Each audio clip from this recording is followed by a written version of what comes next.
And in terms of, it seems that music has almost made a shift to where people are more open to instrumental, to scores, and just to sitting with the orchestra of it all.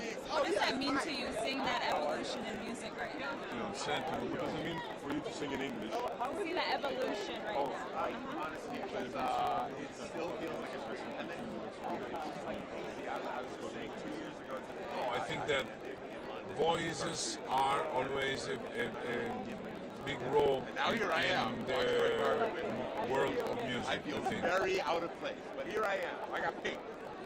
Very well said, very well said. Thank you so much. Thank you. Yeah, I mean, like the script, the plot, everything, there was the message inside. The fact that it brought us together, going to see them. I feel like it's been a while since people got together with friends in groups. And I've been walking down the street and see a group of people dressed in pink, and they were dressed up to go to the movies. Yeah, people got dressed up, and a lot of people were saying that to like kind of bring us back together in that dark room of the movie theater, with our popcorn together. I think that it's something that it reset. It's just kind of a cultural reset how we enjoy it. The same thing with that script. What was the most fun you had? Like the most fun scene? Every single minute of it. But of course, I mean the dance numbers. The dance numbers. When I got the part, my mother was just like, "Oh, this is you were born to play this." Singing and dancing, just being in rehearsals and dancing is my dream. So everything was good. And did you hear lyrics a lot, or? Oh my god, yes. Every 3 seconds I had, if they were like, "You want to come to rehearsal?" I'm like, yes, I will be in there. I want to make sure we are perfect. And, you know, it's been a while since I worked in these dancing shops, but it felt great. Hey, y'all been a computer having fun. Yeah! Oh my god, yeah, the energy, I'm about to like explode. It's going nice. Thank you so much. Thank you so much. Oh, you can, Sancho, but come on. Hi. Nice to meet you. I'm Michelle. Sorry, yes.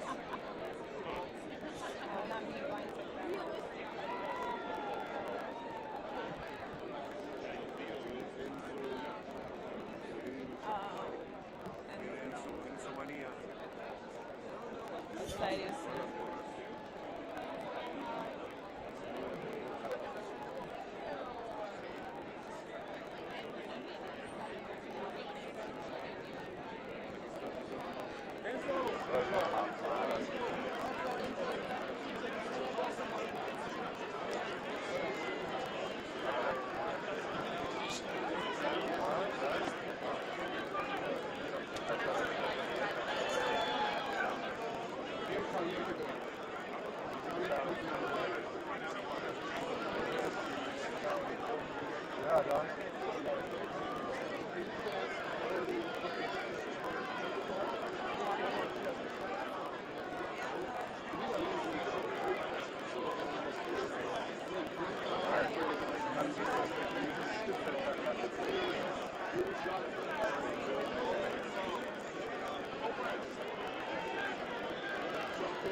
His friends call him Dad.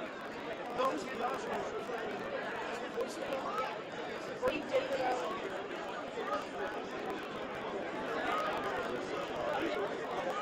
You look fabulous. Tell me, how has this award circuit been for you, just in terms of meeting other fellow directors and even other potential actors that you could cast in a future film? Well, most of all, it's the end of a long journey. We started to think about this film 10 years ago, more than 10 years ago.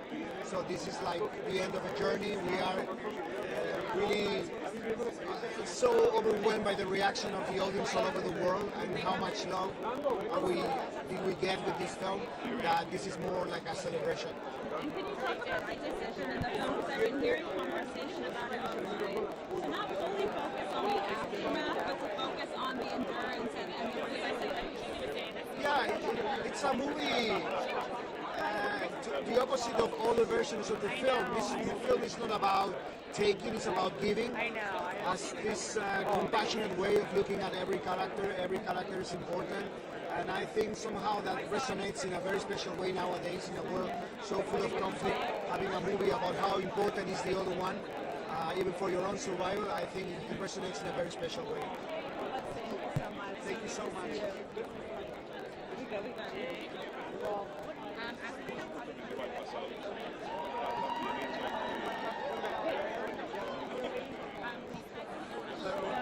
Hi. How are you? Congratulations. I mean, this soundtrack has completely taken over the world. Can you talk about what it means to be recognized by the Academy in this way, having already also been recognized by the Recording Academy?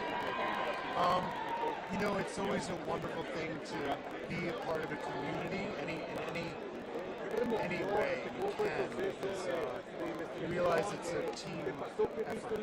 Everybody, it's just like making films, right? So making the soundtrack for this film was like a wonderful experience, bringing a lot of wonderful talent together. You know, anytime you can get recognized by your peers, which is really what it is, it feels great because you like them have spent so much time figuring out the craft, or you never figure it out, but like experimenting with the craft. So it's nice to feel that somebody you connected. It's nice to feel you connected to the heart in some way that made them be like, we vote for that. You're getting that extra dose of recognition, right? Thank you so much. Congratulations. Thank you. Hi, how's it going, David? Leslie. Leslie, how are you? Hello, Leslie. Nice to meet you. I heard you were the voice of God today at the Oscars.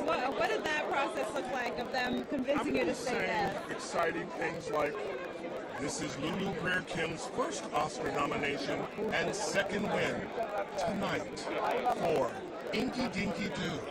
You know, stuff like that. That's brilliant. That was perfect. And what is the emotional? Very emotional. What is the process like also for both of you, just getting ready for the Oscars, mentally preparing yourself for today? Well, for this, because it's so complicated, so much technicality, I've said more than I should have. You have to be here on time. I've been here since 9 a.m. She has arrived. She looks beautiful. All I ask. Yes. Well, thank you both so much for Absolutely. stopping by. I Great talking appreciate to you. your time. Thank you. America. Sorry. It's okay.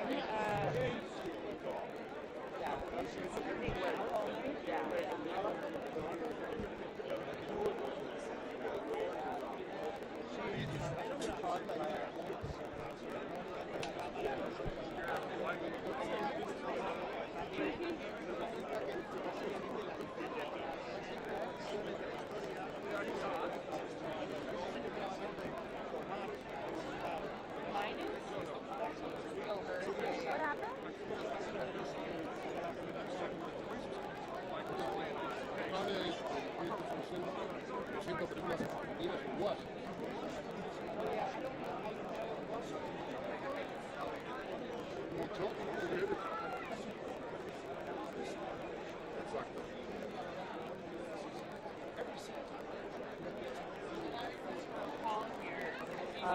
essa habilidade de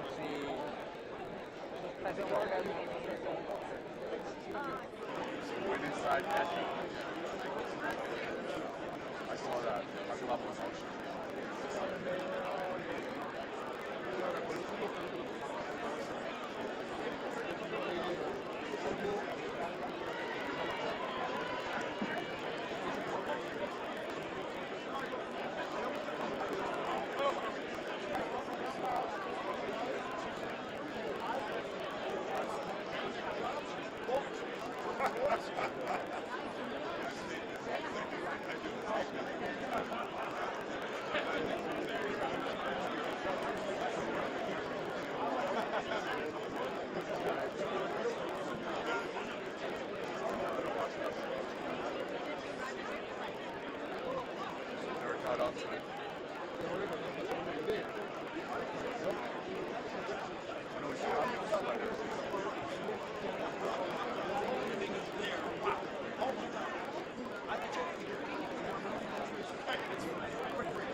tell you exactly that I love Driveway Doll. Maybe just tell you it's so great. So talk to me about your feeling today. I know it's been, yeah. It feels like, my shoulders have dropped. It feels amazing. It feels like I'm just here with friends and colleagues and we just want to celebrate each other. It's not really about who walks over the statuette. It's the idea that we're all here, that our work is amplified. The stories that we choose to tell are amplified. Mine in particular about Byron Rustin, who was such an unsung hero, and now he's completely out of the shadows of history. And people have somewhere and they can find him and find others. It's one of the gifts of my lifetime. And to wrap up the moment, you've had such like amazing looks on the carpet this past Star Wars season. Do you have a favorite one and the story behind it? I would say my favorite one is probably Tonight, because it's a culmination of all of them. This is custom Louis Vuitton, and I feel like we wanted to make statements that I feel always like I live somewhere between Cary Grant and Teddy Pendergrass. I like to have a good time, have a party, but also want to feel like great masculine tailoring, and also have a little fun. I'm wearing cowboy boots tonight. I want to be the party. That's actually, if I can be succinct about it, I want to be the party. And tonight I feel like I'm the whole party. You are the whole. You always are. Thank you. Thank you so much.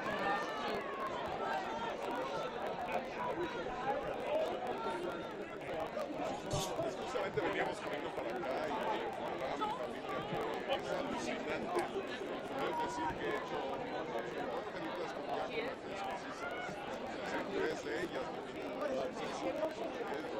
Vaya, uno no se imagina, vaya, escuela de cine. Muy especial.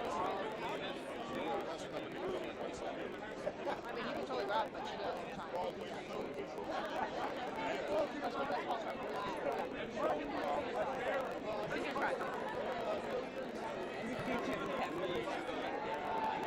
I have no problem with it.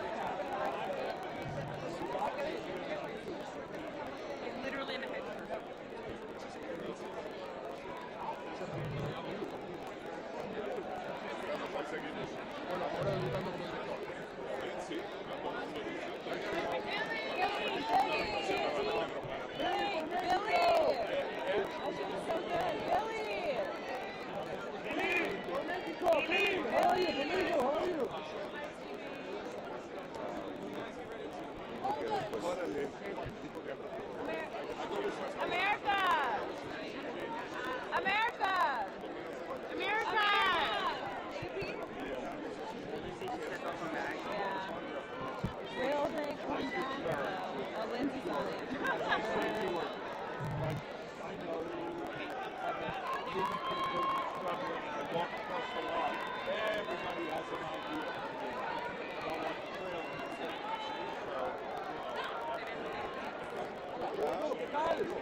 The Academy Sustainable Star Wider this year. It's the second year they've done it.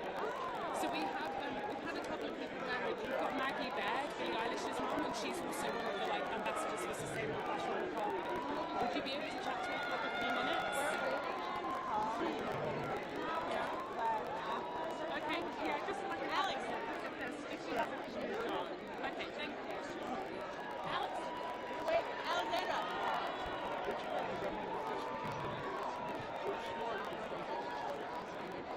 Oh my God, you're the best. Noea. Noea from TNT. We can. We're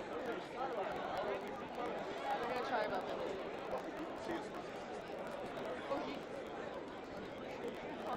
What style?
The silliest but most profound project to work on. And what was it that made the genius? I don't know. I think she has so much trust, and she trusts her creatives so well that she just allows everyone to do their best, and yeah, just a lot of empathy, talent. And can you share with us just one of your favorite memories from the Barbie set? Oh my gosh, from start to finish. Just anytime Margot took us on a night out was a lot of fun. And all the dancing as well, the dance rehearsals were amazing. So Margot was the one getting the party started for everyone. I love it. Can you tell us a little bit about your play? Yes, my pen is a brooch from Tiffany. It's very nice. Thank you so much. Thank you Honestly, very big fan of sex education. Thank So you. nice to meet you. Oh, thank you very much. Thank you. Thank you so much.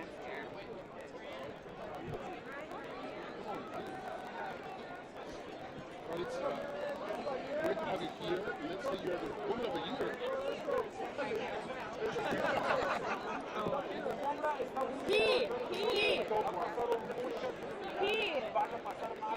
Now with the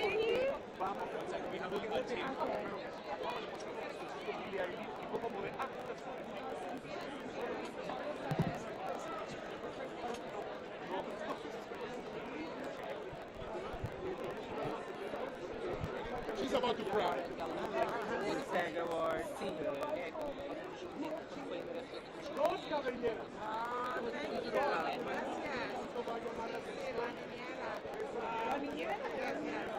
I'm very proud of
más la canción.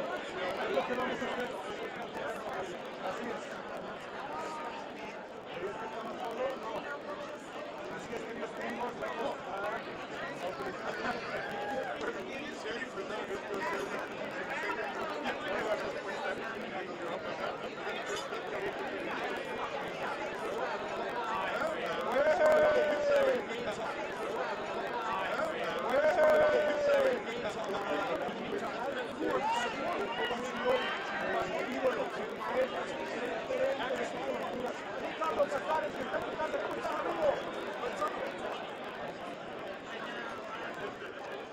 so relaxed.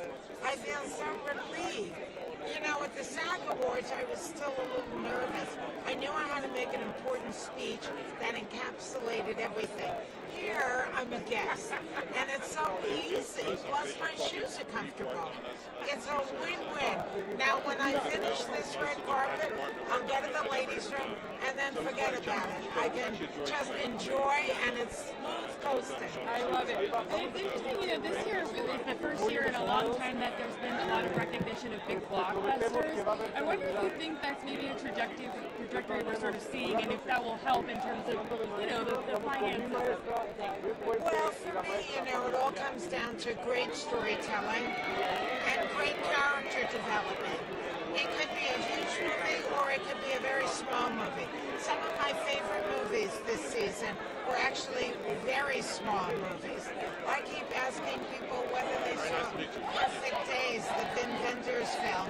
It could not be more spare or more small, and it is so magnificent and about such important human feelings. So, you know, it only goes to show you that entertainment and storytelling has a lot to do with the writing, the acting, and the feeling. Yeah. And then to wrap up, I was curious, Trent, how you've been sort of monitoring the IATSE negotiations and if you're, you know, thinking about those. Well, we fully support them, obviously, as they did us, and I think that this is a very dynamic year because everybody is impacted by the significant changes that have occurred in our industry, especially AI.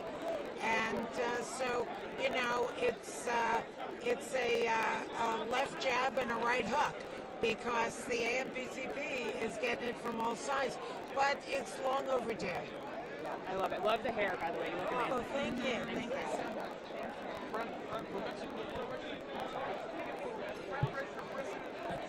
You and Danielle.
No lo hacemos en español. Por favor, primero para mí es muy importante que el chaperón ve películas que hay. No va a querer. Por favor. Esto va a apretar el primer. Ahora, tenemos ahora lo que tenemos.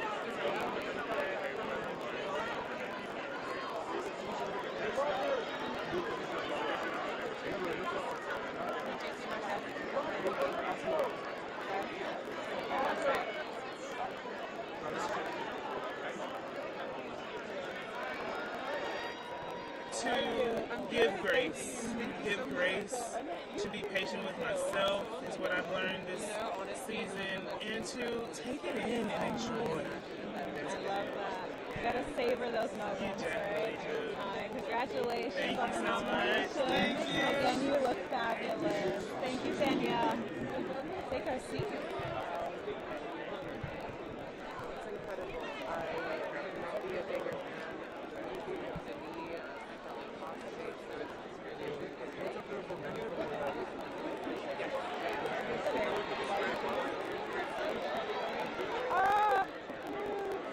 Okay, maybe next time we'll do it. Yes, then I would love to. All right, thank you so much. You look beautiful. Hi, Anya. Hi, I'm good, thank you. Thank you so much. Talk to me how you got grounded this morning. What's kind of your way of sort of setting the day? I'm not sure I got grounded this morning. I'm really not good at anticipation, so this morning was very but now I'm just like, okay, let's go. I'm ready. Well, along those lines, I saw Zendaya talking about how none of them knew about you being in Dune. Was that so hard for you to keep a secret? Yes, it was really fun to have the secret for a while, but I really didn't want to have a secret from the cast, because I didn't just want to show up and be like, hi, how's it going? So Denis luckily told them, I think, right before, so that was good. I love that. They've been so welcoming, they're great. And then I know you're working on The Gorge, and it's interesting because I was thinking about you getting started in The Witch, and you've done so many different types of films, but I wondered if horror for you kind of has a special place in your heart. Oh, 100%, and I think it's such a good way to get a film education, because it just really teaches you to get down and dirty and do whatever you have to do to get the shot. So I feel very grateful to genre films. Thank you. You look beautiful. Beautiful. Stunning. Who are you wearing? Dior. Thank you, Anya. Hello. Who? Emma was not there yet. Oh, carpet and wrapped in. Oh, great. Okay. Emma! Emma! Is that yours? Emma! Yeah. Emma, Your nose! Emma! Emma! Emma!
One question from Mexico. Emma!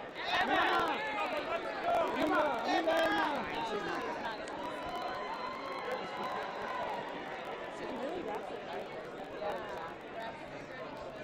Yeah.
Good. Good.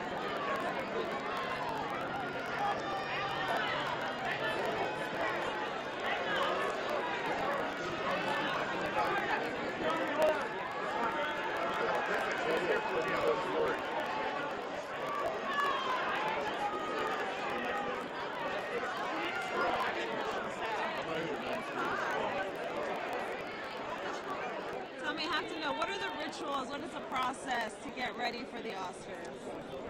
The process begins around 9:15 in the morning. Yeah, for me. He was still asleep. That was like an hour.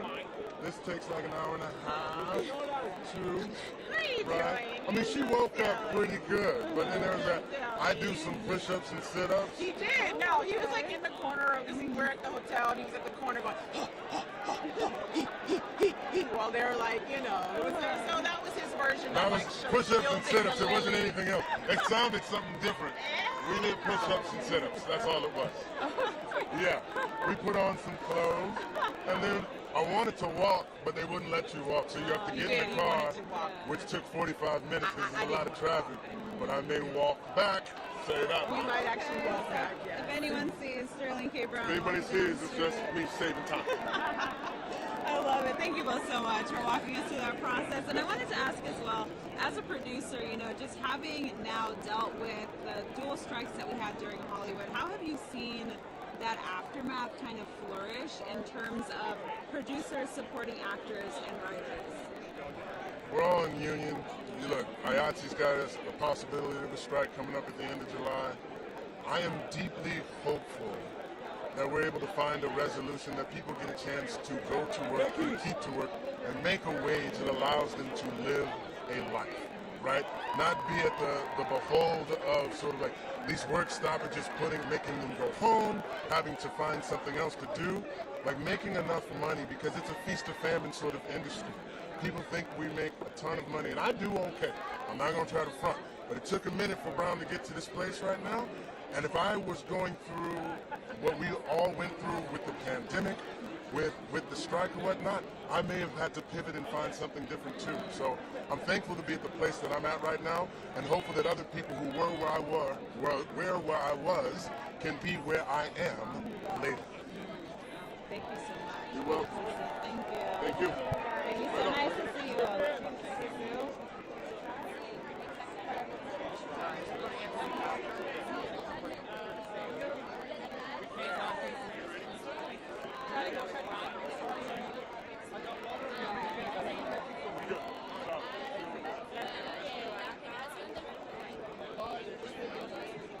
Qué pintadito.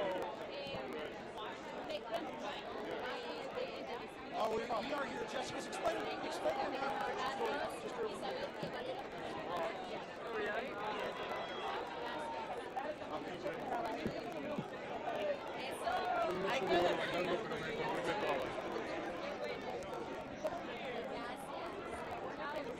Jody também tá indicada, né? Jody também tá indicada. A Jody também, né? Bellingham not at least. It's something that we can all relate to. You know, there are black faces that are front and center in our human stories and combinations.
Oh, do you see this rock star right here?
Utiliza la parte que dice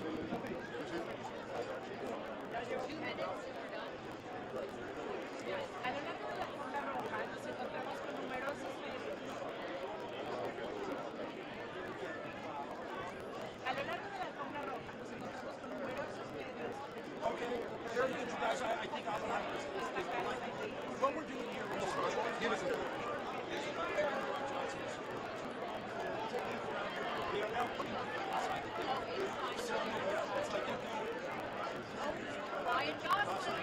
and again, this trend of where's the shirt? A long time ago.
Thank you very much. I appreciate it.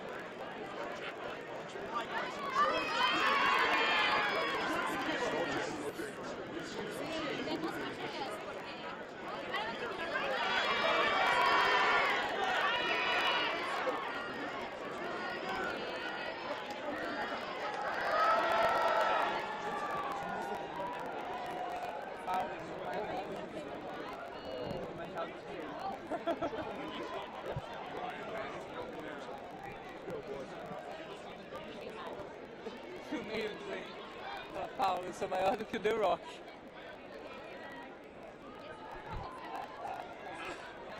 Ele parece enorme, né? Não, uma grande assim, mas eu perto de mim, eu tô mais alto que ele. Sim. Não, eu sou do tamanho dele, não.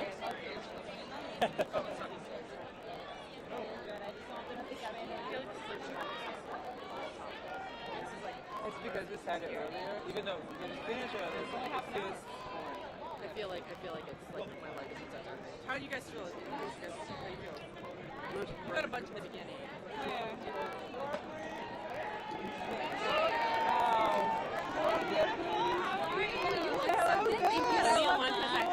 Tell me, what does it mean to you to be representing Latinos on that stage tonight and to be performing The Fire Inside? You know, obviously being Latina means everything to me, but also being Chicana is like such a specific cross streets, I guess you can say. No somos ni de aquí ni de allá, and I always used to think, entonces, ¿dónde me quedo? And when Eva invited me to be a part of Flamin' Hot, and she was like, we have the song, and I was like, is the Hachino story? You mean Richard? Richard himself is a part of this? I was like, I have to do it. So it's everything. To be here tonight and Diane Warren writing this incredible song, it just really was the cherry on top. I love it. She said from Inglewood to the Oscars. Exactly, Inglewood to Hollywood, baby. We love it. Thank you so Thank much, you. Becky.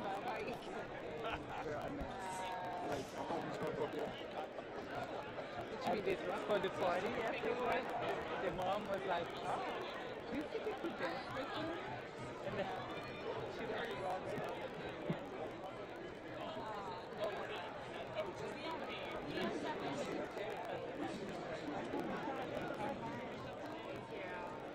she said there was like her parents saying good things about me.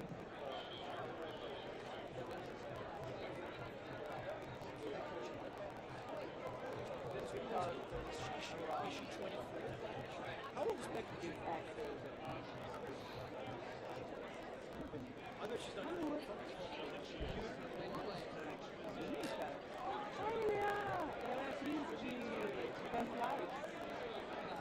No? I can't see.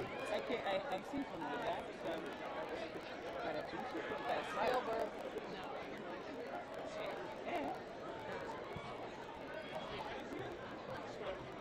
Gente, eu quero entrar naquele corredorzinho. Tem muita coisa acontecendo. O que será que está acontecendo aí?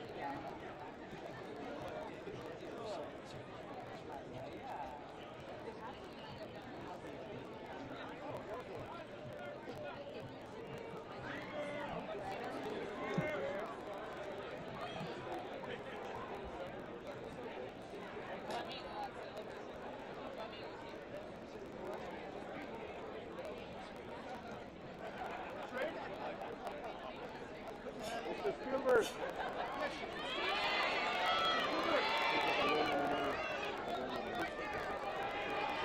Ah, o programa já começou no Brasil, então.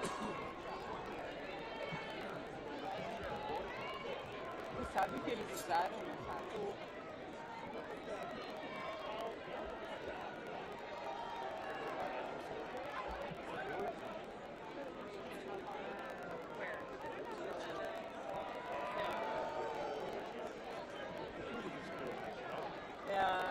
Claire Danes?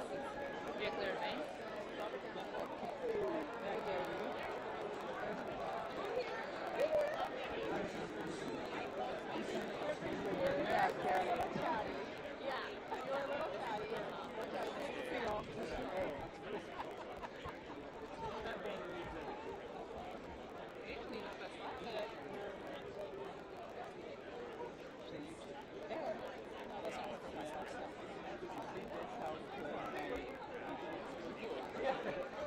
No, it's not. Not like, like Yeah. when But she's she's little, here. she's little. No, but then when she's here, I'm like, no, she's. Who's the tall blonde at the bottom? I can't see. Oh, you can't see. But I thought it was very. Mullen? No, she's not tall, right? She's tiny. Because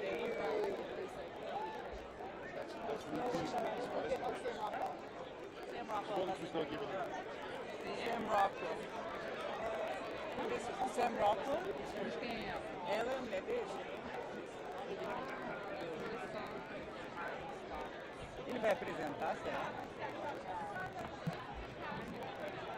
Ah, ela é.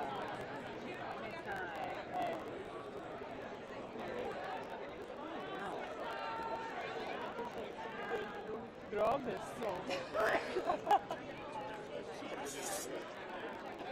Tem umas filhinhas lá, brancas. Eu vi, o Síguenos foi lá, ele foi até a porta.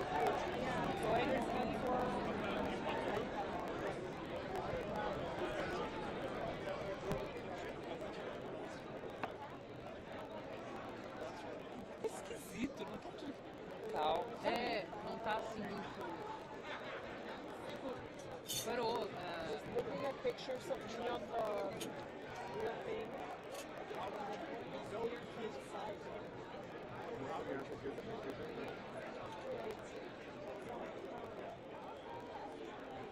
It is what it is. The story is done.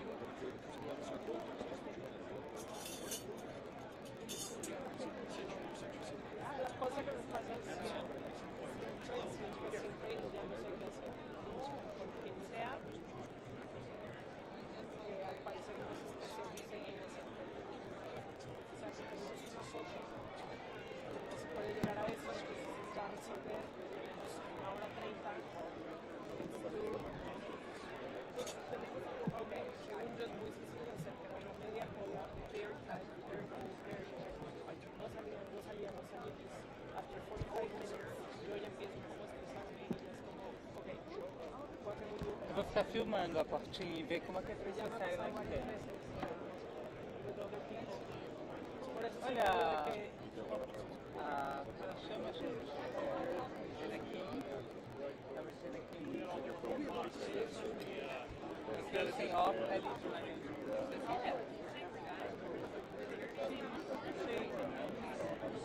A apresentadora, né? Regina. Lo que me da la impresión É, aquela loura até agora não tem nada. É outra.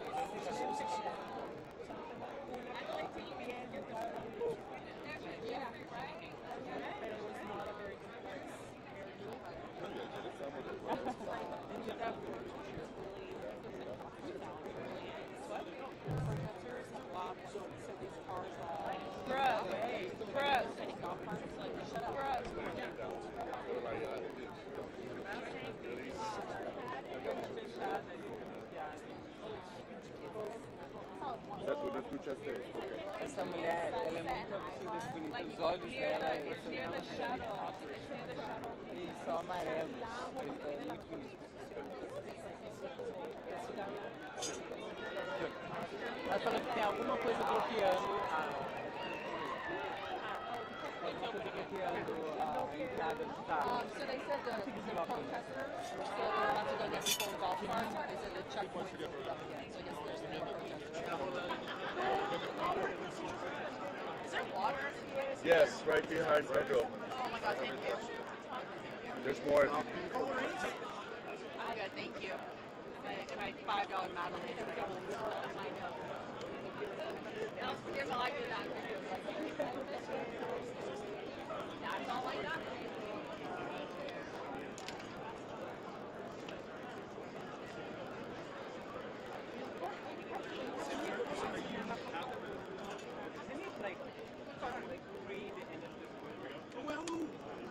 I felt it like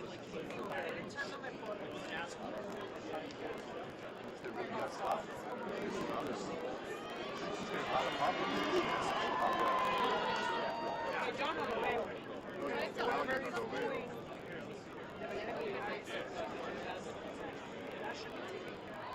Y hay de ser el spray con el que cover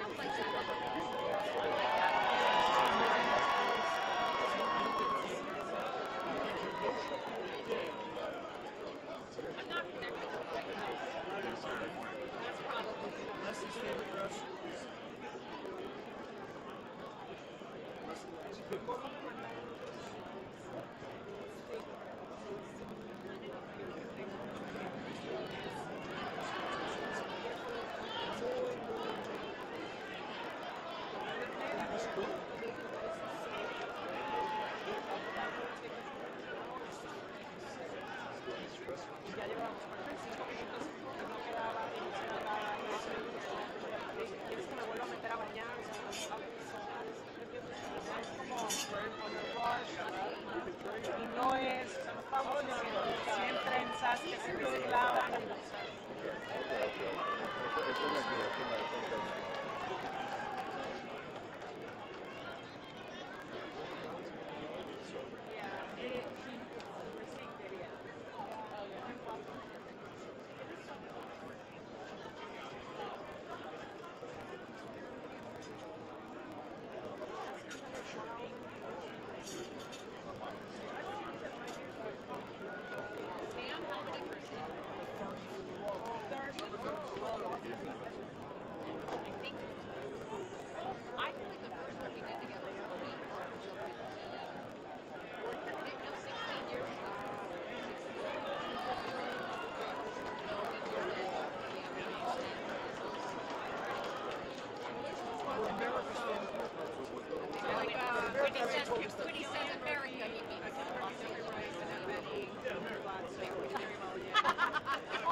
Iconic representatives, McConaughey, Brendan Fraser,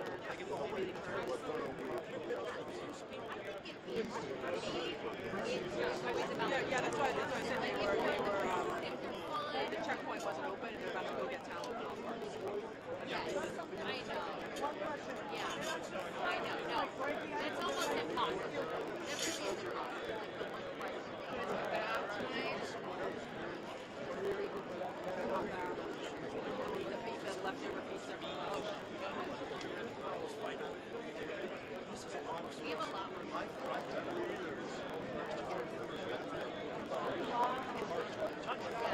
Usually we're like,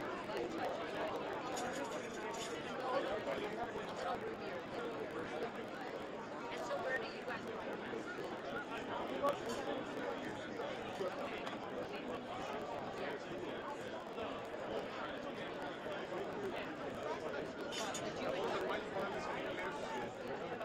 It's exciting. Right, you're trying to cram.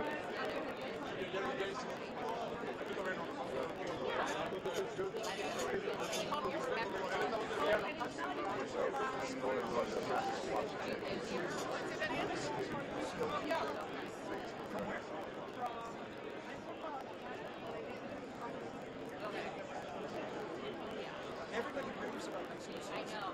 I've been having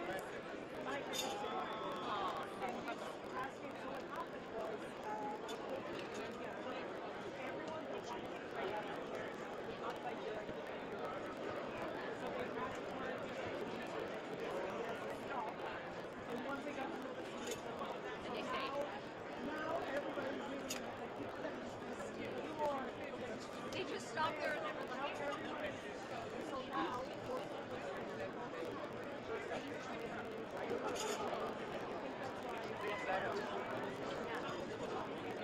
like a metropolitan, yeah. Well, I always hear like, oh, restaurants are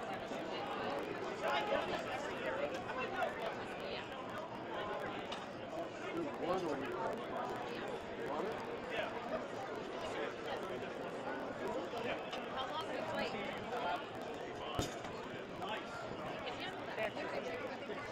Sold. I'm going to, I think,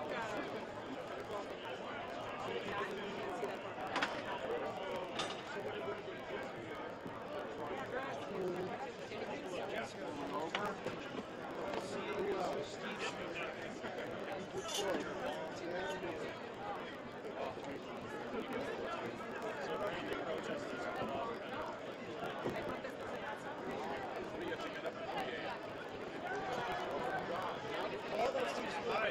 fine, thanks.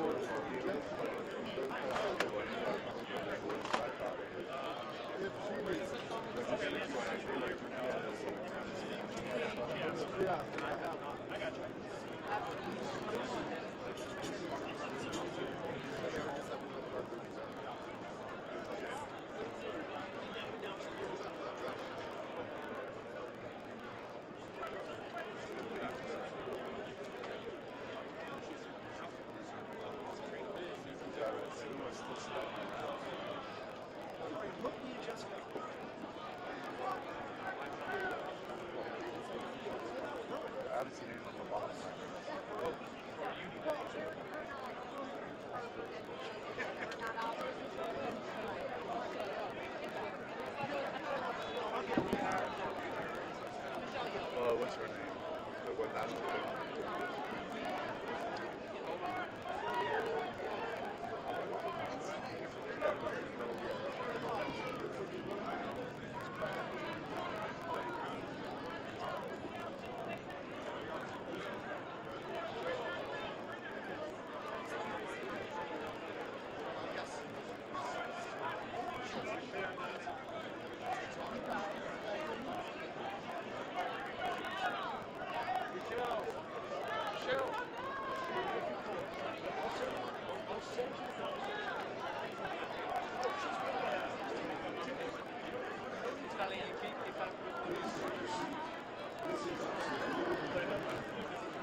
Look, it's so beautiful. Can you tell me what does it feel like to be back at the Oscars after having Relax. such an amazing year last Very year? relaxed, chill, mellow.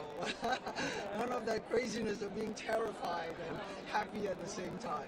He said I just get to enjoy the show and seeing just the amazing things that happened last year for Asian American representation. Now that we've come full circle another year, have you felt that change throughout just through your career these last few months? I think what it is like, there's ups and downs.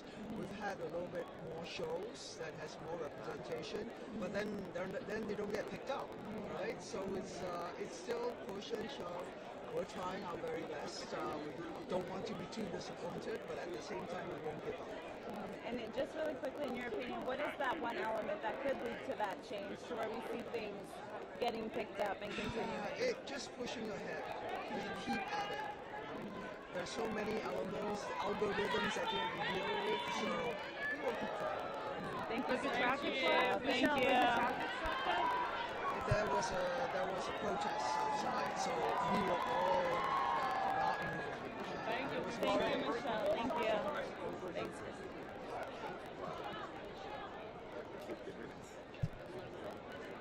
Oh, I didn't look at that.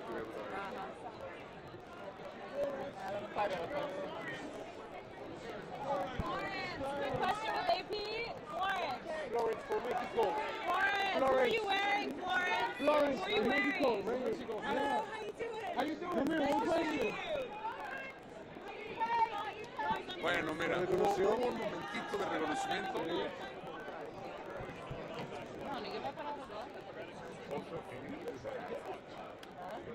And she can tell me anything with that. She's like, I'm like, it's good.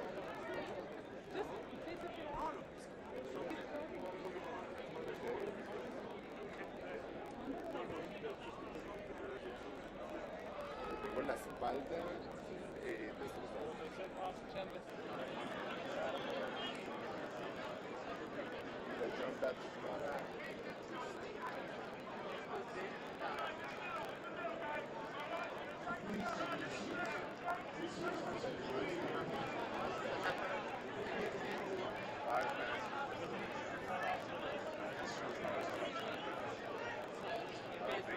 I think it's a controversy now. That one ain't.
You got this!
pero en persona.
Adiós, Marco.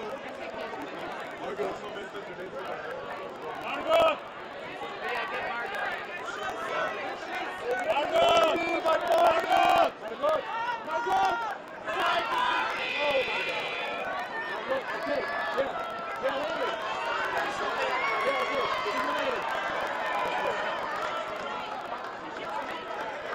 Te mandó saludar, Ricardo. Te mandó saludar, Marco.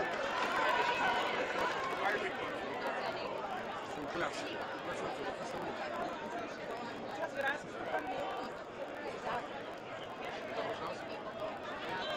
Nada, ponle este cierre caótico y hermoso.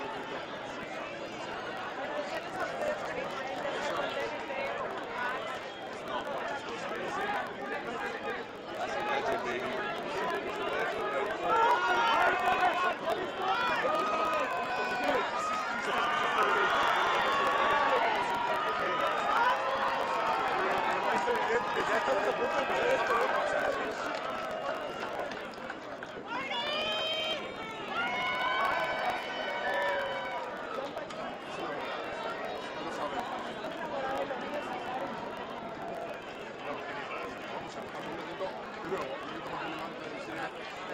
No es el final de la temporada. Los premios. Sí, por supuesto.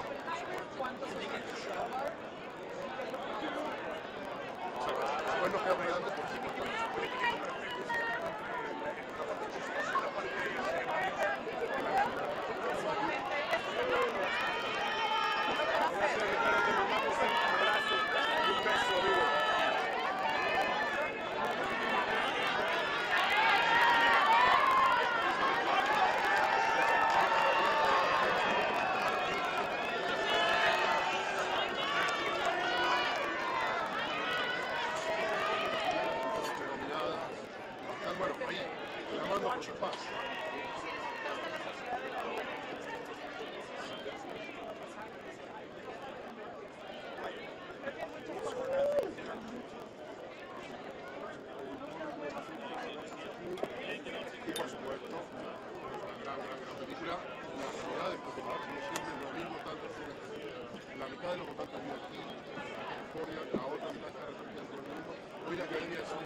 en su lugar y que en los planos de resolución parezca que no hay espacio vacío. El problema es no que llegaron los que se sientan en la primera. No puedes poner un desconocido. Y eso es justamente lo que está ocurriendo ahora. ¿Hay algún riesgo de seguridad? No, porque hay básicamente 6 manzanas alrededor del Dolby Theatre están valladas, están repletas de seguridad.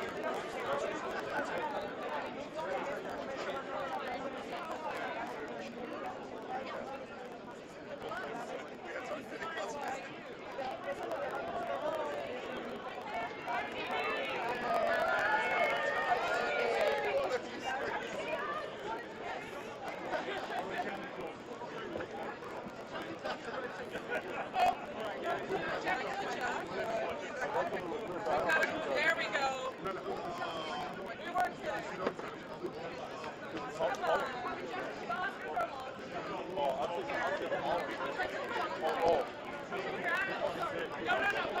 Trabajamos aquí, nada más nos pasó una cosa.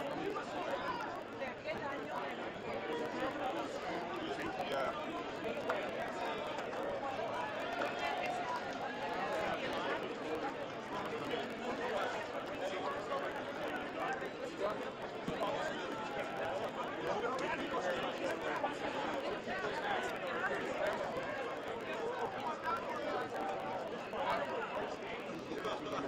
Bueno, obviamente ustedes vieron los años en la grande decisión de modificar el horario, esto afecta no solamente a Latinoamérica, esencialmente a Europa. Porque digo, España es un show que normalmente no pasa. Hay una decisión muy consciente, no era casi en vivo, hay una decisión muy consciente de parte de la academia de seguir construyendo un evento global. Sobre todo este año, donde claramente la cifra de regreso a los cines van a creo que también una de las cosas que la que me gusta mucho es esta temporada. Hay algunas cosas que están cargadas con tradiciones porque han ganado el premio de varias ceremonias que se hicieron antes. El SAG Award, el PGA, Writers, Critics' Choice, Golden Globe, varias de esas premiaciones las tenemos justo aquí en la Max, pero eso no significa se quedan aquí en marzo, todo puede suceder. Exactamente, para elaborarlo de una manera muy simple. Muchos de los votantes de los sindicatos son miembros también de la academia, pero no todos los miembros de la academia son miembros. Entonces eso puede hacer diferencia. Las grandes sorpresas que modifican la expectativa tienen mucho que ver con la diferencia que hay entre los votantes de cada uno de los países, particularmente los miembros. Bueno, a mí me encantaría que esta noche nos llenemos de sorpresas. Muchas gracias, hasta pronto. Adiós, Latinoamérica.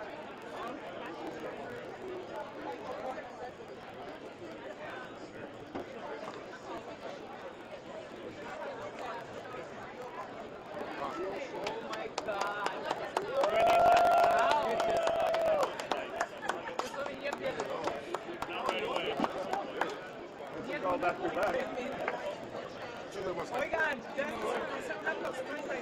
Voy a empezar a ir a clases de monólogo improvisado. Sí.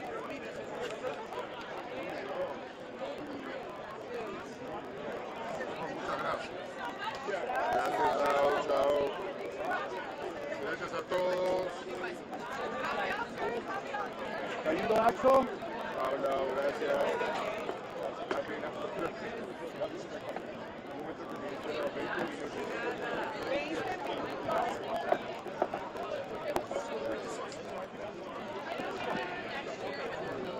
I want to help.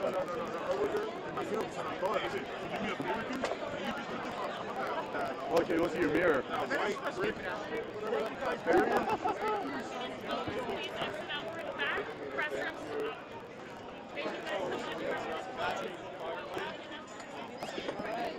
another one.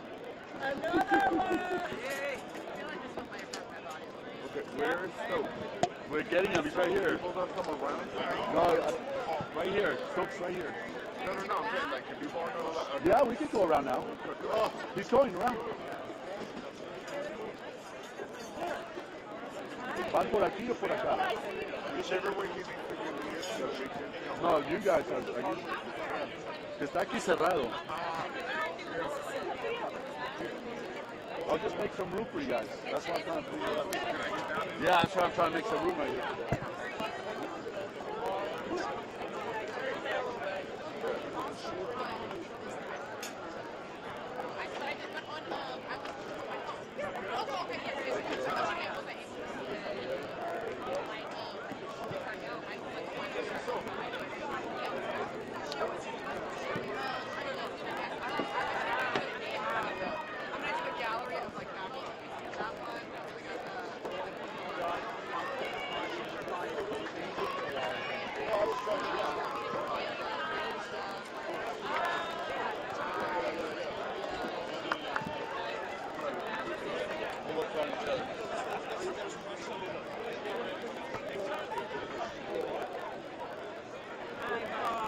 ¿Quieres agua? No,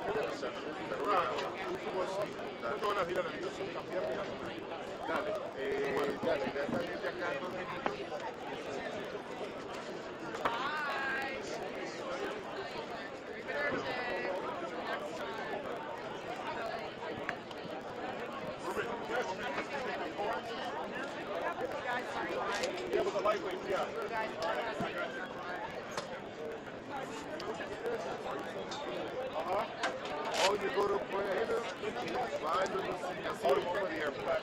We'll text. If you don't change that, okay,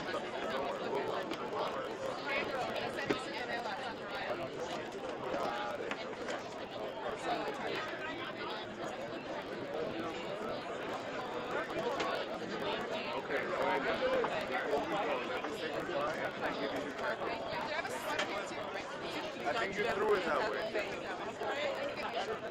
At the bottom, and I really think that's been in season. You've been seeing that a lot on the runway, structured pieces. So she brought that right to the Oscars red carpet. And then my last, I think she looked divine, is Issa Rae. She's always able to mix a lot of her natural hairstyles with just amazing gowns. And today she had a deep V-cut neck, also sparkly in a fluorescent gown, but it was black. And so I think for the Oscars, you want to be very sleek and simple, but you also want to add style and flair to it. And so Issa did a great job at that. Did you happen to see Lily? Oh, keep going. Did you happen to see Lily? Because I like the, her culture, how she brings her culture into her fashion. Yeah, I think Lily is one of those celebrities and artists that wherever she enters in any award show that she comes to, she's going to represent. She's going to be diverse in her outfits and just what she's wearing, but she's also going to represent her culture, as you were saying. And that's something that we really want to see on the carpet. Someone that can be expressive, show themselves, and Lily's just really the perfect example of that. Did you see what Emma Stone was wearing? Yeah, Emma always looks great. So Emma's classic. I mean, I think everyone loves Emma, and Emma looks amazing, very classic, very just really put together on the carpet, and she does great with that. Emma's gonna give us a look that's just very her own brand and fits her aesthetic. And so I think on the Oscars red carpet today, she did just that. She looked amazing. Makeup and glam was really clean and really just kind of gave us what Emma Stone is known for, and so I really loved her look. Anything to say about men in general? Like any trends? Oh, and men? Oh, yeah. So men right now they're playing with their suits and the silhouettes of their suits. They're not being scared to sort of maybe do a cropped jacket, or at the pants they'll do something cropped more than flared out, or they'll do a completely flared out look rather than skinny. So the men right now are playing with their tailoring and their suits, and I think that's amazing. Did you happen to see Divine? Oh, yeah, Divine Joy. I mean, she looked amazing. We actually Essence was able to work with her, but Divine, I think she's going to have a really big night. She looks amazing. Her hair is always just really curly, and she gets those perfect pin curls that I really love. And tonight she did just that. How about any trends, like things that maybe you've seen over the course of the award season? Gabrielle Union really tapped into a trend today, especially with her top that was sort of an umbrella or peplum top. That's something that we're seeing. One thing that I've been touching on in even our interview is people playing with silhouettes. And that's something that you've been seeing down the runway, especially as we just saw Paris Couture Fashion Week just in. People really being able to play with colors, silhouettes, things of that nature. So something that I was seeing on the carpet today was a dress that maybe is not so sleek and form-fitting, but has a skirt or has something that you wouldn't necessarily see on a red carpet, so that doesn't fit that status quo. But celebrities and stylists are really playing along with that. And we're doing a story on MVPs of fashion over the whole season. So tell me, who are your MVPs, and then also, why did they stand out? Yeah, so one MVP is Emma Stone, because she's always going to just remain authentic to her. And so I think every award season we see people change up their look, and I think with Emma Stone, she's going to give us aesthetic. She may play around with it, but she's really going to stay tried and true. And then another one I think is all our favorites is Coleman Domingo. Just to correlate with what he's doing on screen, he's been really, really able to step outside of his box, really kind of stand out as a style maven, as a style king. So I think those two have been my really favorite on the carpet this season. And what do you think makes a standout? What do you look for? I think make somebody that stands out is someone who's not afraid to go against the status quo, who's not afraid to make their own trend, or if there's a trend that may not be something that is that somebody is used to seeing, it's new, it's fresh, they're able to step into that and just make it their own. And so I think those two have been able to do that. I also think the jewels this season have been insane, right?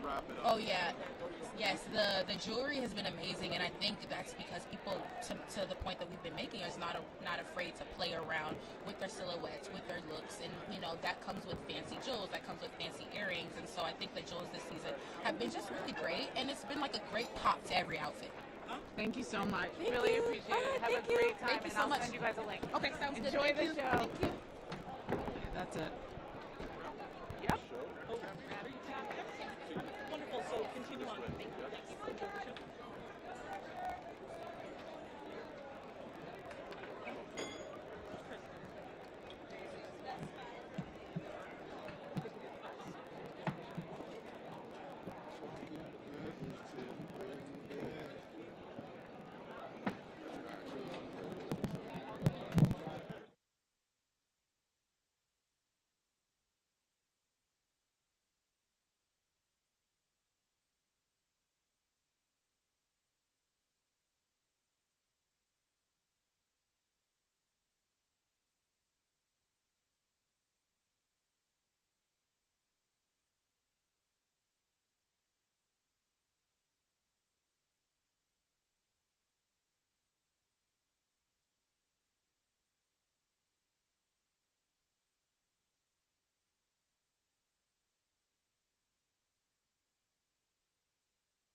Hello, everyone. And before we get started, I just want to welcome all of our new friends who have joined us. As a reminder, when the interviews start, so our moderator will be standing over here to my right. She'll announce as the winner comes into the room, and you'll raise your numbers. Everybody should have had a number at their seat. You'll raise your number. You'll be called by your number. Stand up. We'll bring a mic to you. Announce who you are and your outlet, and then ask the question. You are welcome. It's obviously not applicable not necessarily. You're welcome to ask a question in your native language, but please also repeat it in English. The show feed, once the interviews start coming through, this audio will switch to being the audio in the room instead of the audio for the show. As a reminder, there are audio headsets available here to my left. You are welcome to go pick one up and you can listen to the show feed throughout the entire night. Just remember to bring it back to us, please, before you leave. Also, as a reminder, this camera right here in the middle of the room, it is our pool feed. It is feeding internationally. If you need to get up, if you're sitting in one of these seats in front, or you're in any of these seats and need to cross through, keep in mind when someone is on the stage, please go around to the sides instead of down the middle, as you will block the person up here on this stage for everyone taking the feed back home in your outlets and at other outlets. Also, as a reminder, there are no photos or videos allowed in this room on your cell phones. If we catch you doing it, we will have a conversation with you. We will make you delete it off of your phone. And if you do it again, we will remove you from the premises. I think that's also, as a reminder, we will up here, once we have people start coming through, we will, on our left, have ASL interpreters. This camera right here is filming that, and that is available on a separate feed. If anyone is interested in having access to that feed, please email credentials@oscars.org, and we can make that available for you after the show. Yes, we're so happy that you're here. I'm over here at the side tables, and we have press guides wandering around if you have any questions or concerns throughout the night. Welcome to the Oscars.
Hello, everyone. We have the producer from Best Animated Feature Film, Kiyofumi Nakajima, who will be making a statement only and will not be taking any questions at this time. Please welcome Kiyofumi Nakajima.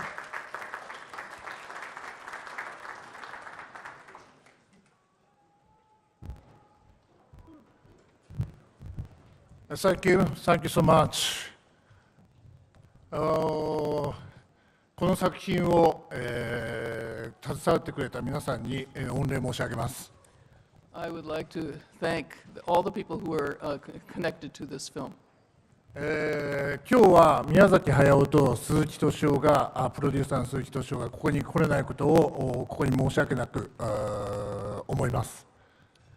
We would like to apologize that the director Hayao Miyazaki and the producer Toshio Suzuki could not be here today. ちょっと年齢も高いので許してあげてください。Please forgive them. They're kind of up in the age bracket. スタジオジブリを代表しまして、ご挨拶を申し上げます。So I would like to read a greeting from Studio Ghibli. で、私が挨拶しようとしたらですね、プロデューサーの鈴木が勝手なことを言うなということで、今コメントが届きましたので、それを読み上げさせていただきたいと思います。So since I'm the COO of Studio Ghibli, they said, please read the comment that we just received from Toshio Suzuki, the producer of the film. Who gets one of these? 長編アニメーション部門賞をいただいたこと、大変光栄に思います。We're very honored to receive the Academy Award for Best Animated Feature. アカデミー協会に感謝申し上げます。I'd like to thank the Academy for this award.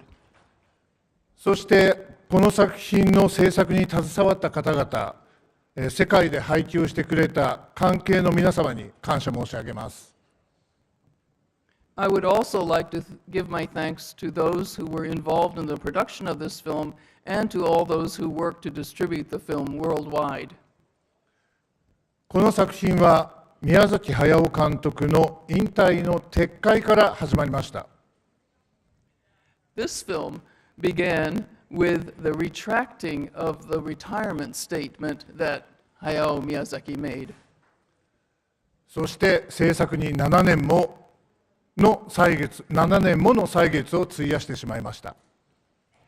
And following that, we spent 7 years producing this film. 宮崎駿の前作「風立ちぬ」からは10年ぶりで映画を取り巻く環境もすっかり変わってしまいました。It has been 10 years since Miyazaki's previous film, The Wind Rises, during which time there have been dramatic changes in the environment surrounding films. 本当に難産でした。This was truly a difficult project to bring to completion.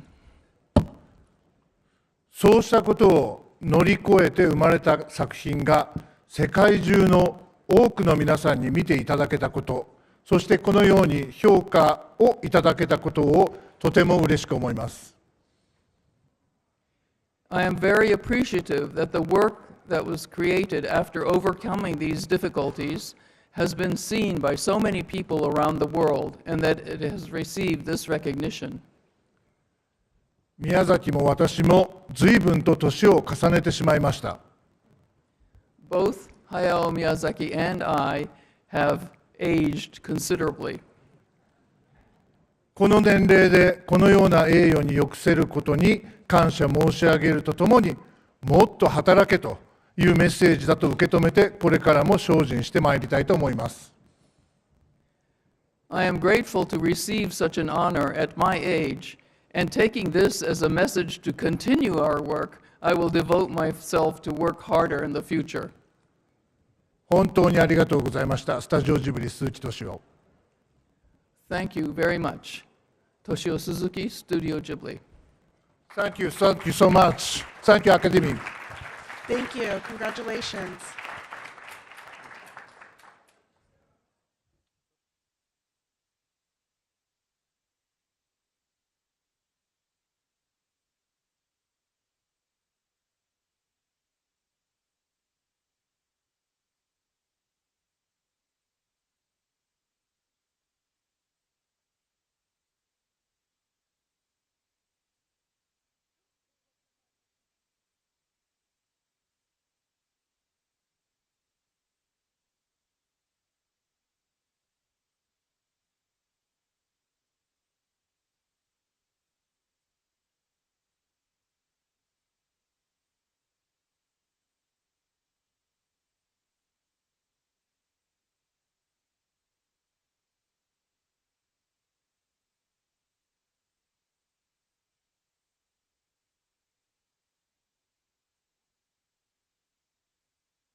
Hello?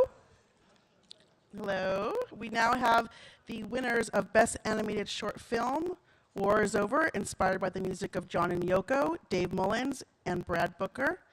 Please welcome them.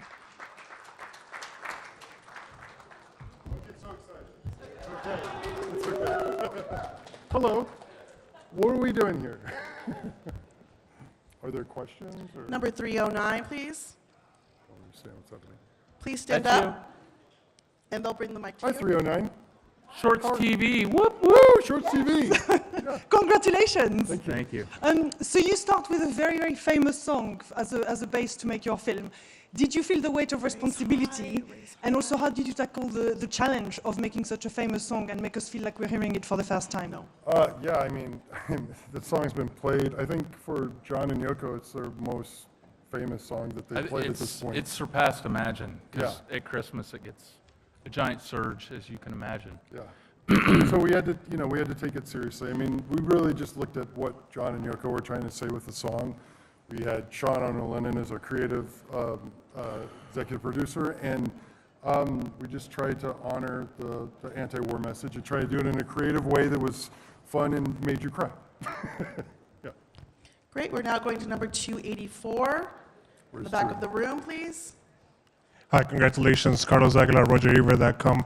I was wondering is there a takeaway from your film that you think is relevant to the current conflicts going on in the world right now? Well, when we started the film, there were no conflicts. There's always conflicts, but the major conflicts that we all track every day were not underway yet. So that was, I think we met with Sean in June of 21.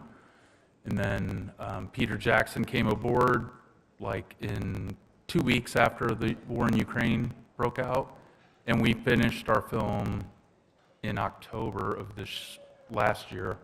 And that was right when the stuff in Gaza went completely sideways. So it's crazy that we started this film, kind of, look, we felt the message was, after 50 years, it was actually, the song came out 4 days after I was born, so I feel very drawn to this, but it was very clear that Sean wanted this message to get back out into the world, and we're very proud that we helped him deliver it. So. Yeah, and I think that the takeaway from it is that there's a lot of fighting, there's a lot of war, and there's other ways to solve it. And I think that's what John and Yoko were trying to say is like maybe talk a little more, kill a little less. That's the idea, and that's what we tried to show in the film. If you want it, like it sounds naive, but if you want it, we can all make it happen. So. We're now going to go to number 193 with 348 on deck. Congratulations, David from Israel. Just to piggyback off that last question, competing in this race against Letter to a Pig, did you have interaction with the director? Oh, Tal, that? Yeah, Tal and Amit were amazing. Like we became friends with all of the other filmmakers in the nomination, and they were nominated in the category, and right down the line, I mean, really incredible filmmakers. I mean, Letter to a Pig, 95 Senses, Our Uniform, Pachyderm, like these are all great films, and we're very honored to even be nominated among them. And Tal and Amit, I mean, they're the best. We love them, so yeah. Yes. Forever friends to us. Thank you. We're now going to number 348, number 348 in the front row. Thank you, Susana from Milenio, Mexico. I believe you have a very international working cast and working people here, and we know that in photography you have a Mexican, Antonio Restra.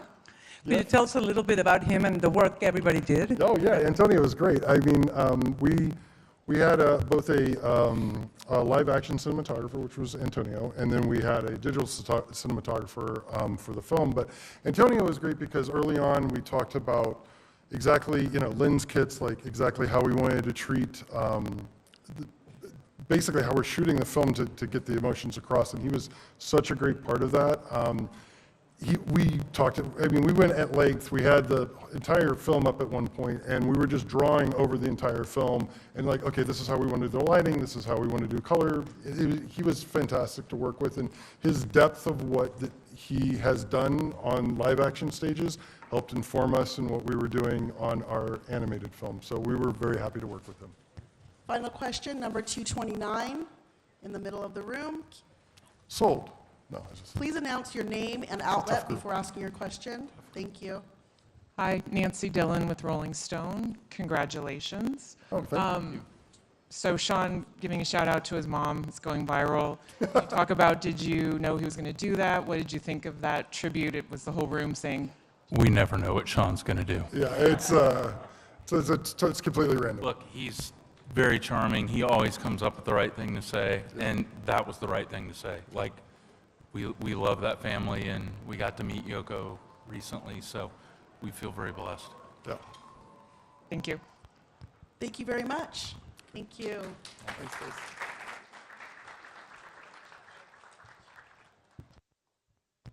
We are now going on to the next award winners for makeup and hairstyling.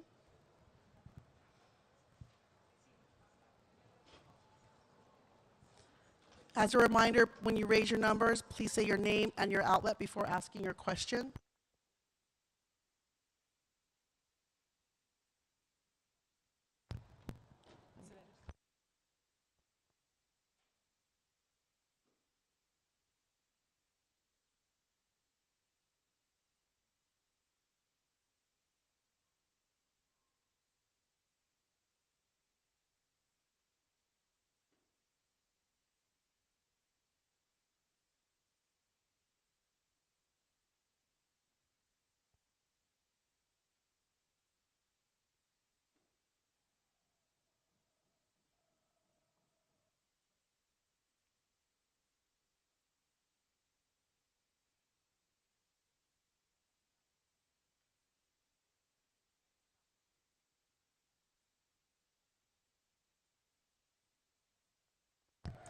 Apologies, the next award will be original screenplay.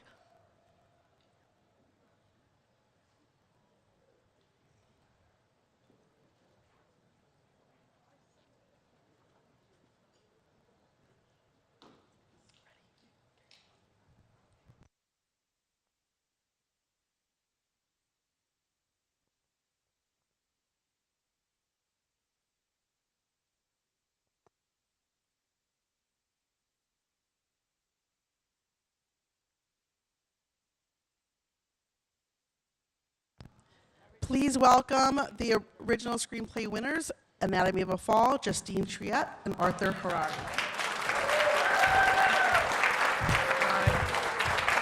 Hello.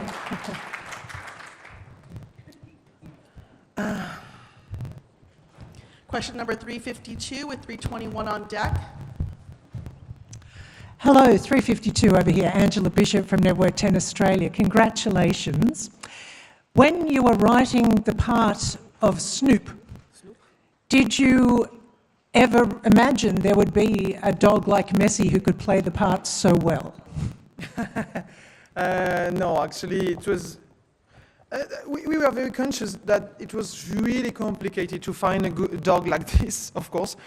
But we organized a huge cast, and actually we decided to not really be focused on on his physique, or body, beautiful, but just on her capacity, And Messi was really above every dog. Yeah, of course.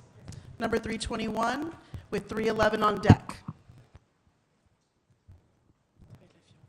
Okay. Hi, I'm Arise Play Nigeria. I watch the film in both English and in French, and I find a lot of the time when it's translated, little nuances can be lost.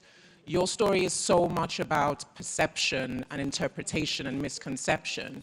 Did you ever worry that with translation that message might be lost and not have this kind of impact it has had around the world? Tu veux répondre? Yes, it was. I think we were very control freak on the translation, and we wrote it in French after we translated, and of course we cannot, keep the exact, sometimes the exact expression. I think about the argument scene when I'm talking about this, because the argument scene was written in French. And after, of course, there was a lot of very funny expression, and it was so complicated. But we tried to, and of course, the movie is talking about that. And I think, yeah, it's totally. Sorry, it's a question of translation. It's totally. C'est incrusté, c'est impliqué dedans, en fait, cette question-là, je pense. This question is written into what we wrote. You want to add something?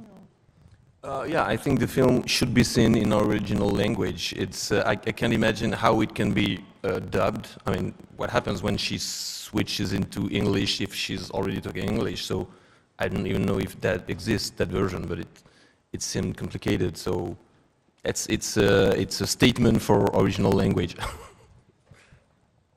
Number 311 with 313 on deck. Romain Rinaldi pour Canal+, ce sera une question en français.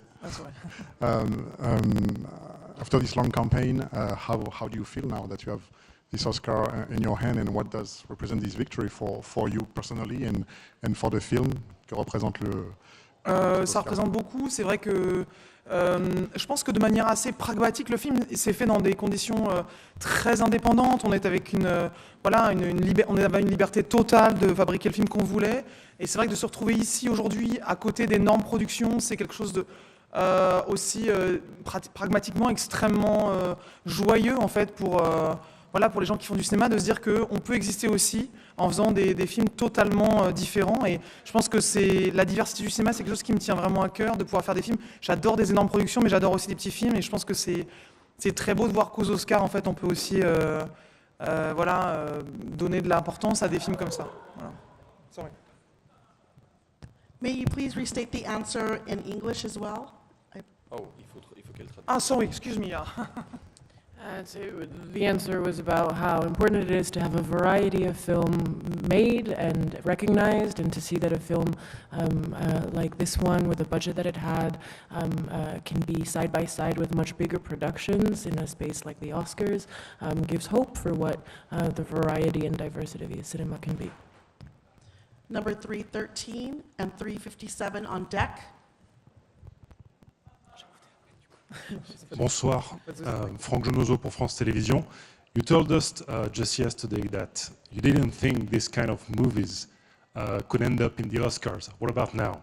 Je la pose en français. Hier, vous nous disiez que vous ne pensiez pas qu'il y avait une place aux Oscars pour ce type de film. Qu'est-ce que vous en pensez maintenant? Ben non, je suis tellement heureux. Ça veut dire que les films en fait traversent les frontières, que peu importe son origine, je pense que le film parle à un endroit aux gens, et c'est ça qui est le plus extraordinaire. Je pense que c'est le film parle vraiment du couple, de ce que c'est que de vivre ensemble en fait, et de deux personnes de nationalités différentes, et le fait que le film traverse comme ça des frontières, évidemment que c'est hyper joyeux, et je pense que depuis quelques années on voit, parce que c'est pas le début de ça, qu'il y a un attrait, je pense aussi pour le public, aussi des Oscars, de voir des films étrangers de plus en plus rentrer dans la course, et c'est quelque chose de très joyeux, parce que je pense qu'il n'y a rien de mieux dans le cinéma que de pouvoir mélanger ces cultures et de pouvoir travailler ensemble. Voilà, moi, je pense que le film est avant tout un film européen, mais c'est vrai que le film montre tellement ça, en fait, cette réunion comme ça. C'est d'abord une Allemande qui vit en France et qui essaye de se faire comprendre. Voilà, merci. So I think it shows that films can cross borders, and that if it can resonate with people all over, what's most at stake in this film is the question of a relationship, of an international relationship. It's a very European film in ways, but to see the breadth that it can have is very, very joyful. And it's been a few years that we've seen how foreign language films have started to find more of an audience in America, and that's also in the same result of how much different stories can resonate cross-culturally, and it's a very beautiful thing to witness. Number 357, then we'll move on to virtual questions. Hello, over here left. How are you? Hi. Can you talk a little bit about, congratulations by the way. Thank you so much. My name's Stephanie Frederick. Can you talk a little bit about using American rapper 50 Cent's PIMP song in your film? Yeah. I'm 45, and when I was young, I listened a lot 50 Cents. But I'm sorry. And it was a long discussion about how we can just find a song that we, on the loop, because it's on loop all the time, and just we asked first of all to Dolly Parton, Jolene, and they refused to give us the rights. And after we switched, it's really strange to start with Dolly Parton and to finish with 50 Cent. But in a way, yeah, I think it was the most passive-aggressive song, for the husband. And yeah, it was really important to find a song not too dark, in the flow, and just to find something very strange, and in the same time it's a hit. Of course, here it's a classic, and so yeah. After it's music, it's just the feeling of what you, yeah. And I love very much this version. I had it in my computer since 5 years ago. I think my daughter was obsessed by this song, so it was a lot in my house.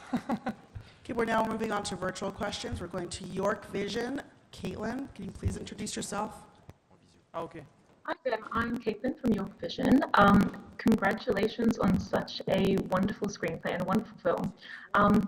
I just wanted to ask you about Sandra, and she's such an incredibly intriguing, multifaceted, and relatable female character.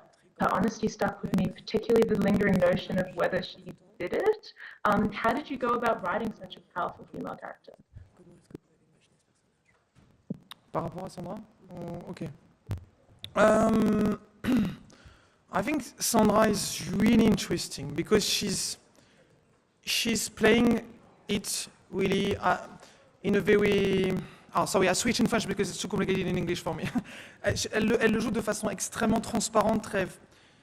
voilà, elle dit voilà, je suis ça, j'assume ce que je suis, elle n'est jamais dans la séduction, donc du coup il y a quelque chose de très... On a envie de la croire et en même temps, du coup c'est beaucoup plus intéressant, elle n'est pas dans quelque chose d'assez qu'on connaît plus, qui est cette façon de jouer un peu à l'ancienne, d'avoir deux visages, etc. Et après elle a amené quelque chose de tellement... Après je continuerai en anglais si tu veux. Well, Sandra really brought something to the character in the transparency of her acting and the way in which she never tries to seduce, and something about this way of being makes us really want to believe her, despite the fact that she doesn't give us exactly what we might expect. She broke from a kind of more old-fashioned form of acting that might have been facetious or sort of double-faced in a kind of stylistic sense. Yes, and I think she's living on set, she's not playing, she's really... She's really close to her body. The most of our discussion is just about the body, how to be. It's not theoretical on set, And I think she's really modern in her way of playing this woman. As a spectator, I'm watching a lot of crime stories on thrillers or things like this. But for me, Sandra brings something very new. She's really c'est pas assuming, sorry. Elle assume ce qu'elle est, sorry. She stands by herself and her decisions. Yeah, and so in a way it's really, I don't know. She's not playing, the old-fashioned woman, with two faces, yeah. And a final question from Digital Journal. Marcos, please introduce yourself. Hi, Marcos from Digital Journal. My question is for Arthur and Juliet. What did the screenplay teach you about yourselves as filmmakers? Pour nous deux, pardon. Tu veux commencer? I only wrote the film with Justine, so it was a very fascinating experience to write and to try. Because I'm a director mostly, so it was like being in Justine's brain in a way, and at some point the way we wrote Sandra's character, for instance, was very interesting for me because there's a lot of Justine. She put a lot of herself in this part, but I put a lot of myself also in the part. So it's the boundaries were not. That's true. Oh no, you were laughing for something else. So the boundaries were not so clear between who is who and who's a woman or a man. It was all about trying to put something true in it. So yeah, to me it was a very, very fascinating experience to write this film. And for me it was a humble experience because he's a director and sometimes it was really fast to work with him. It was like ping pong, And sometimes it was not so easy for our ego, because sometimes it was really fast to say, okay, I don't like this scene, okay, it's bullshit, and it was really fast, So, but in a way, it was very interesting because for me, it's the best way to work, to be really with person that you love so much and people who are so honest with you. For me, it's the best thing, the best way to work, of course. Thank you so much. Congratulations. Thank you. Thank you so much. Thank you very much. Thank you.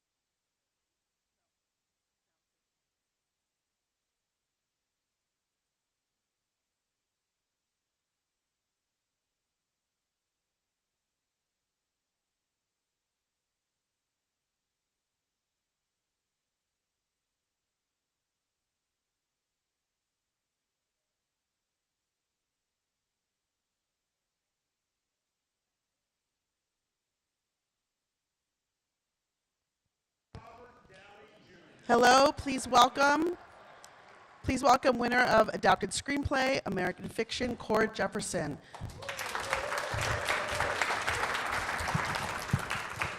Thanks, number guys. 246 with number 215 on deck.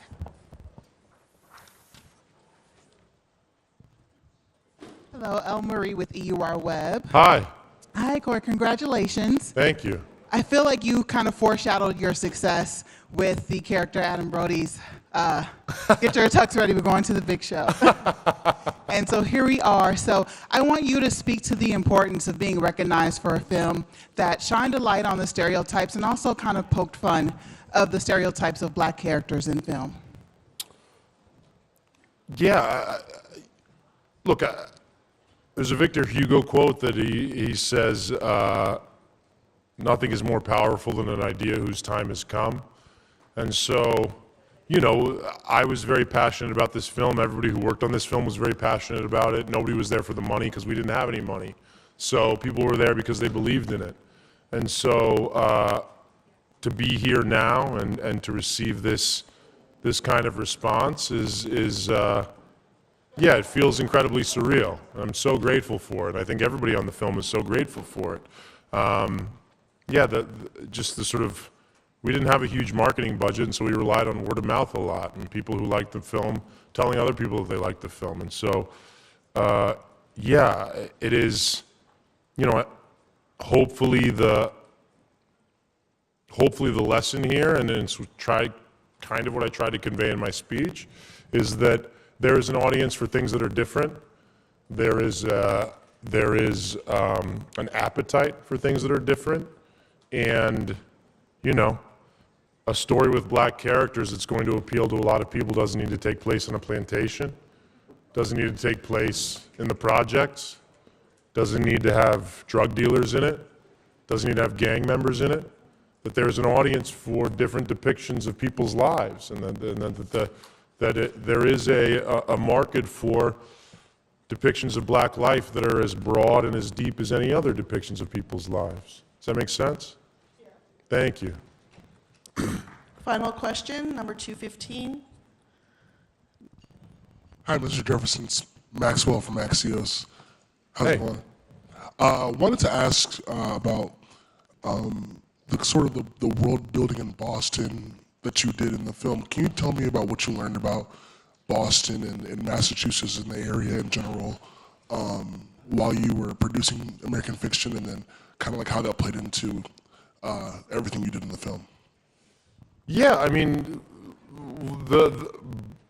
I wanted to depict a different kind of Boston than is normally depicted in film, so I said no pictures of Fenway Park, no pictures of duck boats on the Charles, right? It's sort of, I wanted to explore a different side of Boston, and one of the different sides of Boston is black people. You don't really see, there's a lot of The Departed, which I love, there's a lot of The Town, which I love, Gone Baby Gone, which I love. Like, most of the depictions of Boston are sort of like, it is sort of like working class, Italians or Irish people. And I think that, you know, there's a whole other side of Boston that we don't really see. And I think it was important, you know, we weren't able to shoot in Martha's Vineyard because the film didn't have Martha's Vineyard money.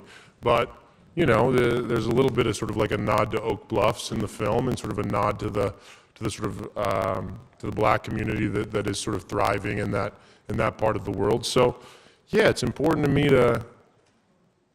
All it was not all it was, but it was important to me to reflect the diversity of the black experience. You know, it is we are just as nuanced and complex and diverse as any other group of people. And so, to me, showing that side of Boston that isn't normally shown and showing these kinds of people who aren't normally shown on the big screen, that's important to me. It's just, I think it's important to show diversity within diversity. I think that sort of like people assume that diversity means one thing and you have one black guy in a room and that gives you the totality of the black experience. And to me, it's important to recognize that there is no one black person contains the totality of the black experience. That you have people in the projects, of course, you had people who were slaves, of course, but you know, between the sort of like, after the sort of like pole over here of the slave, you have the pole of being president of the United States. That's part of the black experience in this country. And you have millions of stories in between those two poles to tell. And so if we could just show a different side of that part of the world, if we could show a different side of Massachusetts, we just show that sort of like different side of Martha's Vineyard and Oak Bluffs, and just show that to people, that's important to me. I'm sorry I was so verbose, I talked too much. I'm sorry, but thank you. Thank you very much. Congratulations.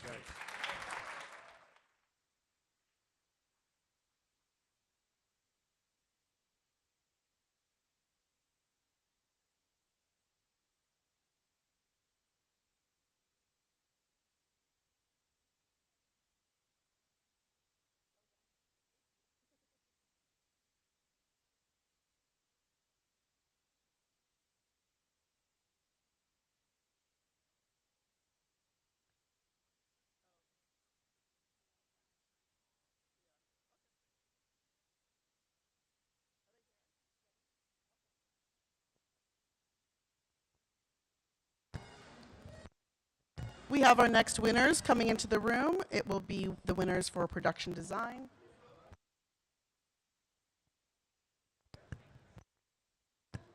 As a reminder, please hold your number up until you receive your microphone and state your name and outlet before asking your question.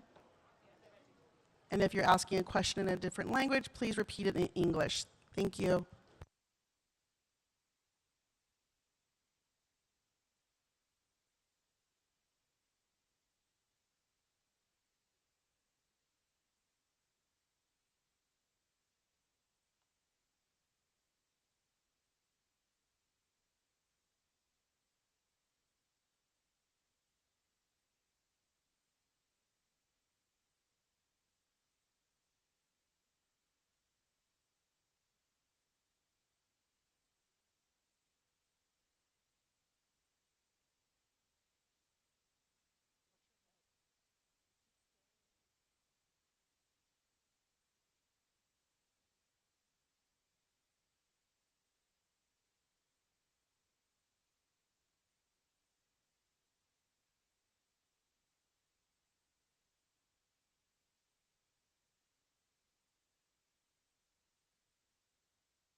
Slight schedule change. We will now have the winners of costume design. Please welcome the winners of costume design, Poor Things, Holly Waddington.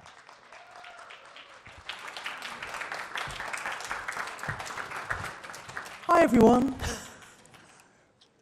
First question, number 337, with 242 on backup. Hi, Anna Scott, ITV, so you're on the carpet. Big congratulations. Thank you. First question is, have you thought, where are you going to be putting the Oscar? It's a very good question. Yeah, I don't know. I don't have lots of awards, so I don't have a cabinet or anything like that. I've got a couple for this job, and they're on the kitchen table at the moment because my children just love looking at them and they keep talking about them all the time. So I don't know. Where should I put them? I mean, Toilet. it's a popular British thing. Yeah, I was going to say Yeah. the toilet. Yeah. Secondly, what was your biggest challenge for this, and kind of with the dressing and adult, but in the childlike movement that she needed for the character of Bella? I think that the biggest challenge of designing Poor Things costumes was trying to tell the story of her development. It was just a constant challenge to me. I had a big folder, and I was like, it was like a jigsaw puzzle because she had to move so rapidly through the different stages, and I had to tell that story through clothes. So, yeah, it was the biggest. Number 242, with 336 on deck. Hi, Jazz. Hi, Holly. Hi. Congratulations. Thank you. I'm Jazz Tanke from Variety. Holly, what do you think Bella Baxter would say to you right now? with Oh the my Oscar God, win? what would she say? Oh God, that's a really hard question, Jazz. She'd say something like, I don't know. She'd say something like, what? Like what? I don't know. I don't know how to answer this. I'd have to think about it. This is a really hard question. Young Bella Baxter. Okay, would you work with Yorgos? Having worked with Yorgos on this project, would you want to work with him again? Oh yeah, I mean his work is so it's so of our time, isn't it? It's so his voice is so unusual. It's so idiosyncratic, and he makes very challenging and thought-provoking, brilliant work that and there's a sort of real opportunity for surrealism and for ideas there. So yeah, it's like a costume designer's dream to work with him. Yeah. Congratulations. Thank you so much. Number 236, apologies. 236 with 350 on deck. Hi, Holly. Congratulations. Alex Thank Wolf with you. A-Frame. I just wanted to ask you, because the costumes are so surreal in the best way, and I am curious about what your conversations with Yorgos were like to make sure that they rode the perfect line of zany to where they weren't ever distracting, but they were just part of the world. Thank you. It was never obvious that it would be towing that sort of line. It was very hair-raising doing the costumes because, you know, I was flying. It felt like flying by the seat of my pants a little bit. He is very bold. He's very encouraging. He always encourages very strong ideas, and for us to, I mean, me and also the other designers and the other creatives to really push it. So I was always trusting in his direction actually, and thinking hopefully this is going to work. I don't know quite how, but just through sort of making decisions in the moment and hoping for the best, I guess. Number 350. Hey, Holly, over Hi. here. Hi, Nicoleta Morales for Culture Films Magazine. Congratulations on your win and incredible work through the designs in Poor Things. So my question to you is, where do you get inspired and where do you find magic to create these incredible costumes? Because we know that, you know, when the actors wear the costumes, it's almost like they create that magic, but also the costumes themselves are part of the magical being of, and so I just want to know, where do you draw inspiration from that, and which costume's your favorite? Ah, interesting. Well, I mean, I think I draw inspiration from everything and everywhere, normal stuff actually. I'm most inspired by the everyday things in life actually. For Poor Things, you know, my collaborators were very inspiring. You know, working with Shona Heath and James Price and the stuff that they were coming up with was really exciting, and I was trying to respond to that. And also looking, you know, history of fashion is pretty fantastic. And what was it, the second part, which is my favourite costume? I do really love this weird lobster tail that she wears in the garden early on in the house. I think that's my favourite piece of costume. I like the blue jacket and the yellow knickers too. Final question from Fansided, which is virtual. Natalie, please introduce yourself. Hi, I'm Natalie Zamora Hello. from Fansided. Oh. Congratulations. Can you see me? I can't see you. Where should I look? Oh, you're not Look here. straight forward. You can look straight forward in the camera. Okay, great. I can hear you. Thank you. Congratulations. The costumes in Poor Things are absolutely fantastic, and I'm already looking forward to people dressing up as Bella Baxter for Halloween. So when creating the costumes for a movie, do you ever think about what impact they can have on pop culture? Do you imagine people taking inspiration from what you create either for future films or for their own personal style? I personally am very inspired, and I need her sunglasses right now. Those sunglasses are quite good. I've got some actually that a local glasses designer made. They're called Worshipful Specs. If anyone wants some, they're brilliant, and I'll wear them at some point. But no, I don't think about how the costumes are going to impact on popular culture. I just work with the script, and I work with what I think the script needs, and that's it really. I think it's great that the costumes have, if they inspire people in their dress, in the way that they go about dressing themselves, I think that's brilliant. But it isn't really on my mind. I'm serving the script always in the project. That's what my job is. Thank you so much. Thank you. Congratulations. Have a good evening. Thank you, everybody. Thank you. We now have the winners of production design.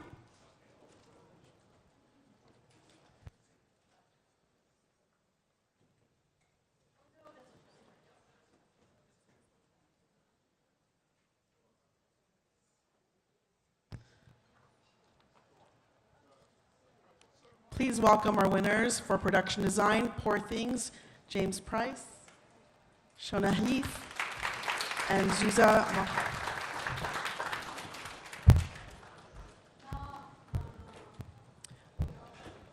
Number 310 with number 395 on deck. It's like bingo. Do you guys play bingo over here?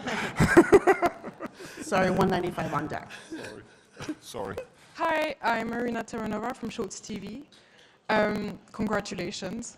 In an industry where creative collaboration is paramount, winning as co-production designers, particularly after both initially being considered for the role, carries a significant meaning. Can you elaborate on the importance of this shared accomplishment? Personally or for the industry? I think for the industry and both and separately. Okay. Well, I think collaboration in this case for me was very surprising, and I didn't know it could be so wonderful and fulfilling, and we would not have achieved what we achieved without each other, I don't think. And I think hopefully it should happen more for people. I'd just like to add that this Poor Things had the space for there to be two of us, and that it's not a clear-cut thing that every movie would need it, and Yorgos and Kasia Malapan, producers who persuaded us to do it, were very foresightful, clever to do that, and in this instance, and there was something else, but it's gone out of my head that I thought was the really important bit, but anyway, never mind. Thank you. Number 195. Hello, here, Ana Rita from Lusa, Portugal. Hi. So, congratulations. This movie has such a different feel, such a fresh look. I mean, flying trams in Lisbon is amazing. So, where did you draw your inspiration? What were the conversations that you had among yourselves and with Yorgos? We had to look through Bella's eyes to make the world, so really understanding Bella from our fantastic script that Tony McNamara wrote was our first starting point. And actually, as we went along with the concepting, Yorgos encouraged the sort of the biggest, the most wildest things that we suggested. So actually, from the seedlings of this design, it just grew and grew and grew. And yeah, and then we the sort of futuristic element of it, that we wanted to try and hit a sort of a note that wasn't really an era that people could quite put their finger on. We looked to a French illustrator, Albert Robida, who did sort of illustrations in the 1890s of the future, but sort of fantastical future. And we really took from that sort of life force, actually, and it gave us permission to do what we wanted. Number 253, the Can I back just, of the I room. remember what I was going to say. I read a thing the other day where it said Yorgos Lanthimos took two incredible people and made a super person, and then spoke about us as one entity, and that's really what we were. So I'm not sure that that everyone could collaborate in that way. That was one. Number 253, the back of the room. Hi, I'm Victoria from the Daily Bruin. Congratulations. Poor Things also just won Oscars for costume design and hair and makeup. How would you describe the relationship between your designs and the other visual aspects of this film, and were you conscious of their alignment when you were working? We all worked very closely together, and I think that's why the continuity and the contrast and the colours work so well together. Holly came on board a bit later after James and I had done the concepting stage, and she just ran with the concept of all this of anatomy. We were looking at the textures of the body, the colours of the body, and we were always communicating with each other, and I think that's why it has a really lovely flow to it, because we were all working in tandem with each other. I'd add that it's a fairy tale, so we'd done a lot of concepting or thinking about who Bella was, who Baxter were, because it was the world is a construct of their imagination jointly, and so that was the starting point for everything that we did, right? And then the other thing you've got to we all worked very closely, as Shona's saying, but also Yorgos was like the conductor, the maestro, guiding us all through this journey to create what you see. Final question is coming from Style. It's a remote virtual question. Aniko, you may speak. Yes. Hi, I'm virtual, and my name is Aniko Navais Korka. I write for Style in Hungary. It's an online magazine. And of course, I would like to ask you about Zsuzsa Mihalek, who couldn't make it for personal reasons. What did she bring to the table? Zsuzsa brought her, I think, her love for beautiful and unusual things to Poor Things, and she even brought some of her own items in that made it into really important parts in the scene. And there wasn't much communication because she doesn't speak so much English, but she understood this story and what we were trying to achieve right from the beginning and was wholeheartedly in, and her team were amazing, as were the rest of the Hungarian crew, and their craftsmanship was second to none, really. Absolutely. Susie is here, though, look. Yeah. That's proof that she's here. Yeah, just incredible. We spoke to her earlier, and she said, do you think the language will be a problem? And we were like, no, we deal in pictures. That's all you need. Congratulations. Thank you very much. Thank you.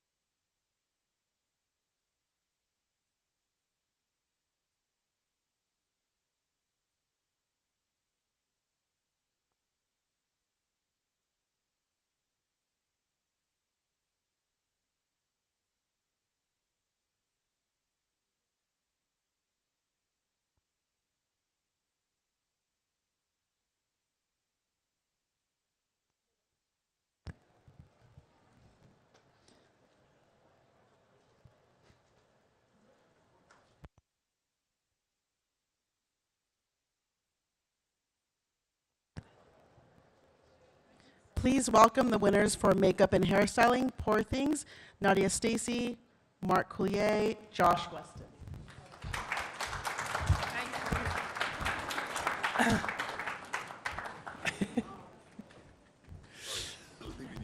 That's all right.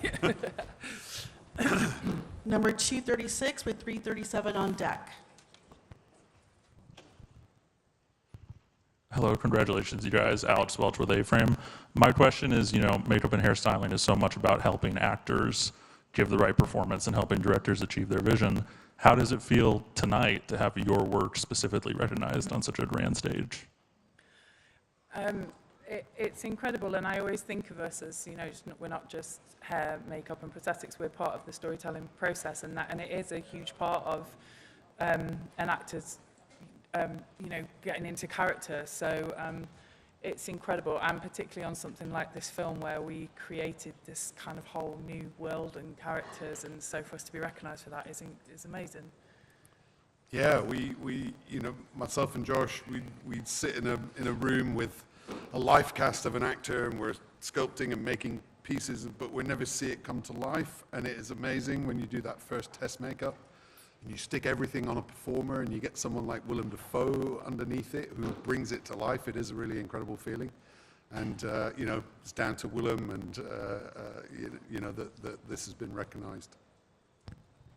Yeah, no, it was fantastic working with Willem. He created such a great environment for us to work in, very relaxed, and he just let us get on with what we needed to do. So it made coming to work every day a real pleasure. Great, number 337 with 101 on deck. Big congratulations, Anna Scott here from ITV. The Brits are really bringing it home behind the scenes for Poor Things. I know it's very much a collaboration in that, but what I really want to know as a Brit is, how are you going to party tonight? Oh, well, I think the biggest thing is that Robbie Ryan, who is nominated for cinematography, has got one heck of a party lined up, and he knows how to party. So I think wherever we go afterwards, we will all end up at with the Irish crowd tonight. It'll be good. I think we might stop by Vanity Fair, because I that's believe the with ticket. one of these you're allowed in through the door, so we might make a stop in there. We'll think about that one. Enjoy. Thank you. 101 with 122 on deck. Hi Nadia, Rebecca with Hello Magazine. Hi. Hi. This is your third film working with Emma now, and I just wondered if you could talk a little bit about the collaboration process and how that's changed with you and her over the years as you've got to know each other. Yeah, I've done 3 projects with her now, The Favourite, Cruella, and now this, and every single one has been completely different. And we have created a space now because we're friends and we have that kind of trust relationship that she just lets me come up with lots of crazy ideas and things to try on her, and and lets me do that. So, but she was particularly involved in this project, being a producer on it as well. She was and playing Bella for her was super important, and so we wanted to make sure that we got it right. It was really kind of integral that we created Bella as this kind of woman starting from scratch that we hadn't seen before. So, but she's amazing, and everything works on her, so it does make your job slightly easier. But yeah, it's always an amazing collaborative process with her. Final question, number 122 here on the right. Hi, congratulations. Haley with Entertainment Tonight. I just saw this great video of Emma backstage reacting to your guys' win. She was thrilled. What was the energy going into tonight like with so many nominations for so many of you all? Nervous energy. Very nervous. Great. I mean, every nominee, amazing work. So yeah, we had no idea really. So it was fantastic. And you spend so much time with the nominees, don't we, over the last few days or weeks, and you realise you do these bake-offs and you do the symposiums, and you realise how incredible everybody else's work is that's in that category. So, to kind of triumph in that is amazing. So. Yeah. Congratulations. Thank you very much. Thank you. Thank you.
Hello, everyone. Just as a little reminder, when you're handed the microphone, it's only one question per person, no follow-up questions. And to repeat your name and your outlet before asking the question. Thank you.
Hello, we have our next winner of film editing for Oppenheimer, Jennifer LeMay.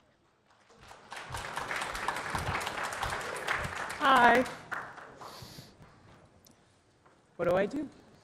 First question, number 344 with 236 on backup.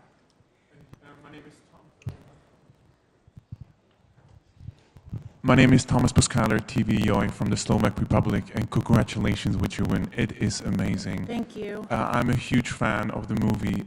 My question is, how challenging is it editing in IMAX format and all the other formats you had to do in the movie? It's actually not that challenging. It's such a boring answer, but it doesn't really make a difference. It's still just editing a movie. And the way Hoyt and Chris do it, it just kind of folds in naturally. And at the end, we kind of make some decisions visually, but really it's just best performances, best version of the movie. Yeah, so it's really not that big a challenge. Next question, 236 with 242 on deck. Hi, Jennifer. Congratulations. Thank you. Alex Welch with A-Frame. You've said before that editing is hard to talk about because it's so intuitive and it's like music, and I'm curious about what it's been like for you to, tonight and also over the past few months, have such a spotlight on your work, because I know you don't think it's something that needs to be talked about all the time. Right.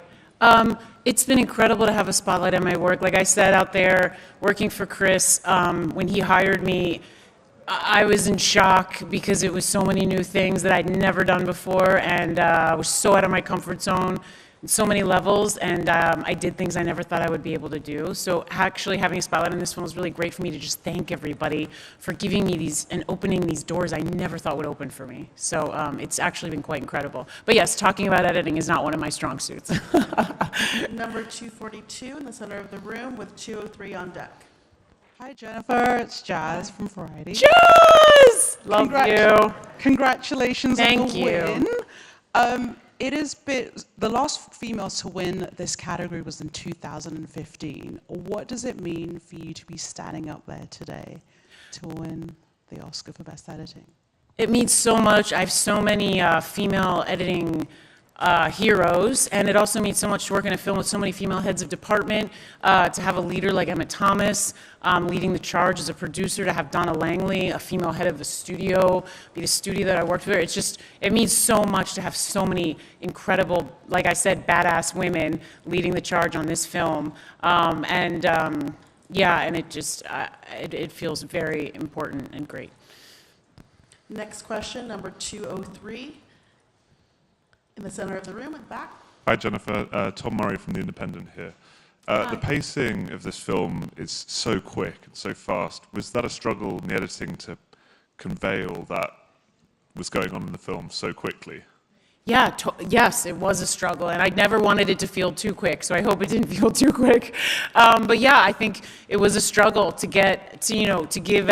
All the performances were incredible. Everything that Chris shot, his script was incredible, and I wanted it all to be in there, and I want everyone to enjoy it as much as I enjoyed it when I read that script, but I didn't want it to feel too rushed, so that was obviously an incredible challenge that Chris and I work together on so hard every day, and it means so much to me that so many people enjoyed the film and came out to watch it and told me they didn't think it was too long, even though I know it's almost 3 hours. We're now moving to a virtual question. It's BLD Germany. Natasha, go ahead. Hi, Jennifer. It's such an honor to talk to you, and congratulations. Thank you.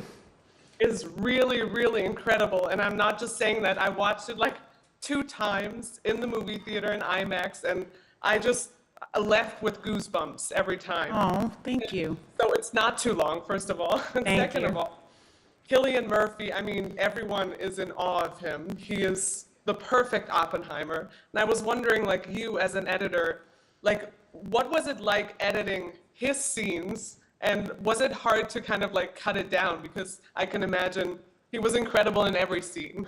Yes, it was. Oh my God. And I have so many favorite scenes with Cillian because his performance blew me away. And I have to be honest, when I read the script and I know what I know about the man Oppenheimer, I couldn't imagine how could this sustain for 3 hours because nobody knows him and he's inscrutable, and isn't that boring?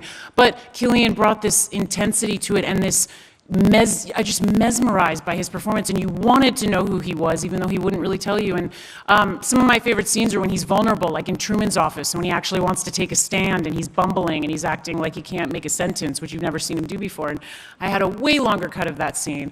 Or when he's in the Casey Affleck scene and he's really bad at lying. So yeah, there were so many of my favorite scenes with Killian that I did have to cut down because he's fantastic. Congratulations. Thank you so much. Thank you.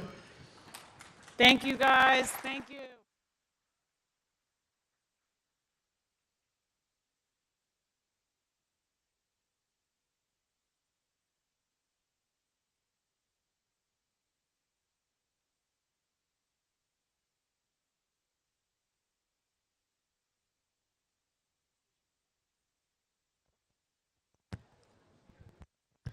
Please welcome the winners of visual effects, Godzilla -1.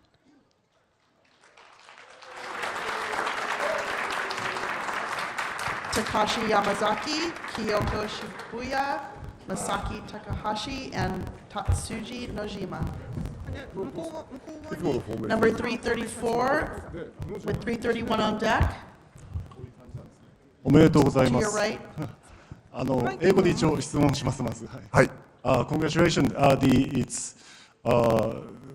This is a historic win, especially considering the budget difference with the other nominees. And now that you proved you could do an amazing job with a limited budget, I can see all the Hollywood films will approach you to do some work.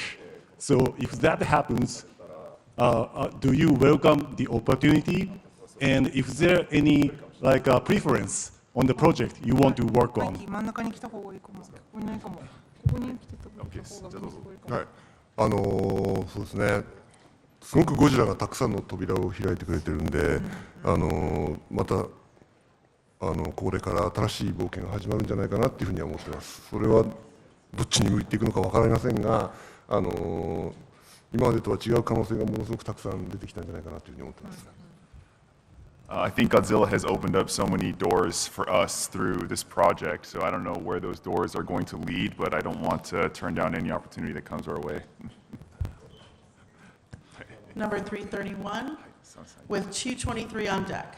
Congratulations, CBS Newspath from TBS, Tokyo Broadcasting System. Thank you. Very congratulations. I want to ask you, Mr. Misaki, this is the very first Japanese film to get this award, FVX.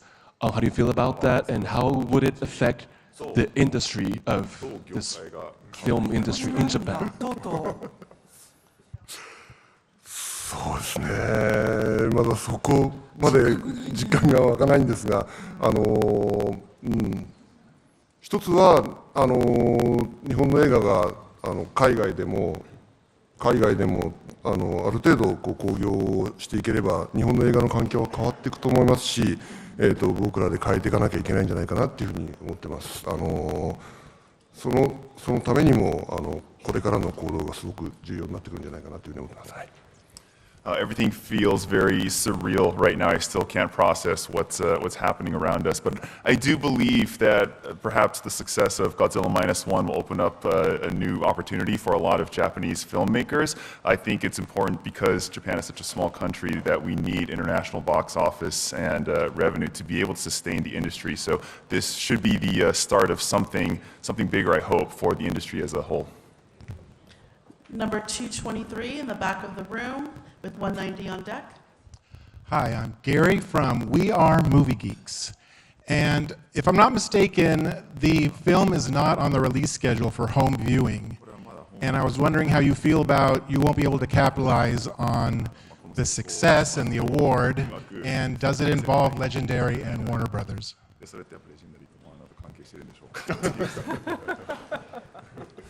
でもリリースは発表になりましたよね。日本では発表になりました。日本ではホームバージョンが発表になってますが、レ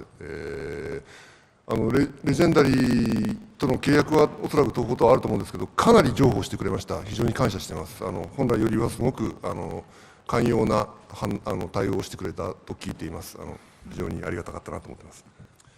Well, I understand there is a strategy or a plan for a home video release in Japan right now, so hopefully the rest of the world is not too long after to follow. With regards to Legendary and Warner Brothers, as I understand it, that's a Toho matter. But despite that, they did their best to extend our theatrical run as long as physically possible, so we're very grateful for that.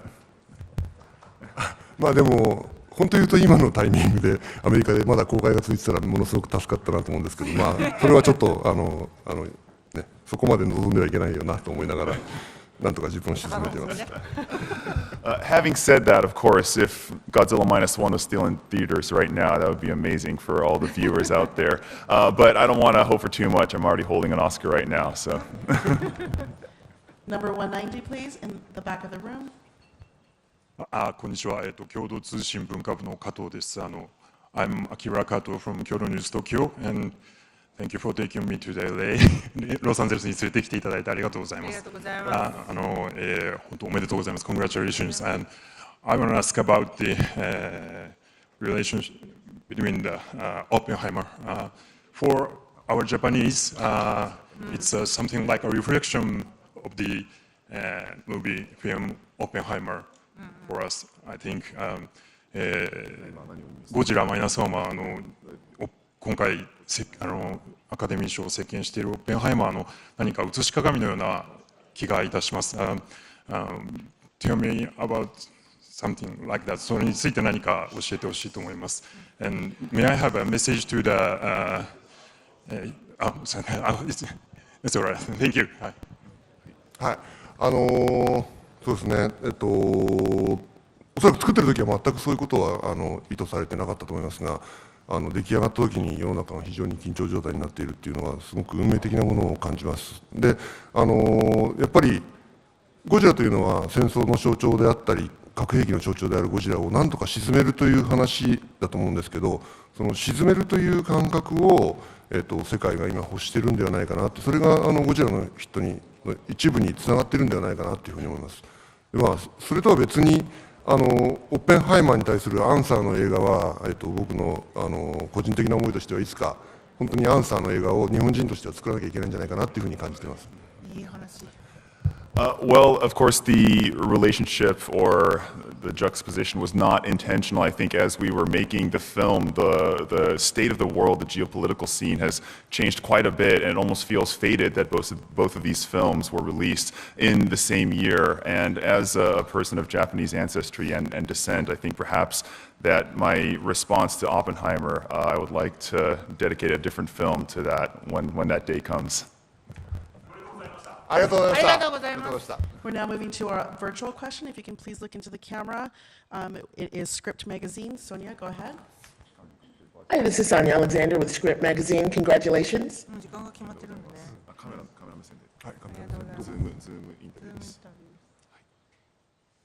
So, what were your influences for the design of this Godzilla?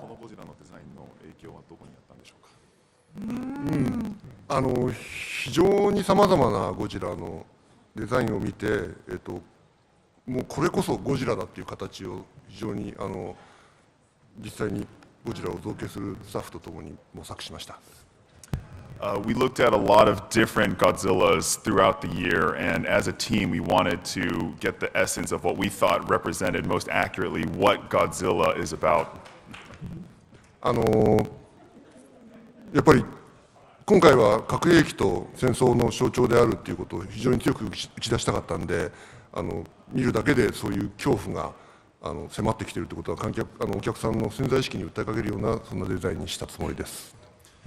And Godzilla, if you trace back to its origins, it's a symbol of terror and war and nuclear power. So I wanted to make sure that when audiences saw Godzilla, that fear would be instilled upon them.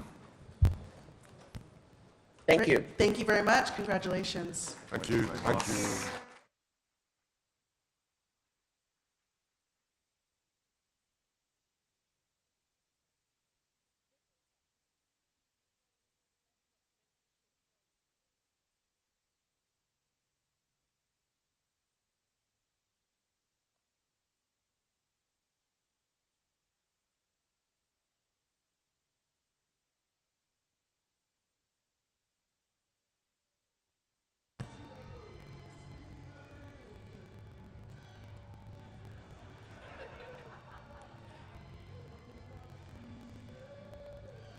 Please, hello, please welcome Best Documentary Feature Film winners, 20 Days in Mariupol. Yusuf Chernov, Michelle Misner, Rainey Aronson-Rath.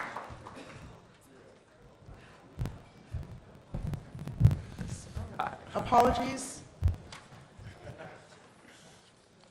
So Sorry, Best Documentary Short Film, The Last Repair Shop, Ben Alpha and Chris Bowers. Thank you. Thank you. Anybody have any questions?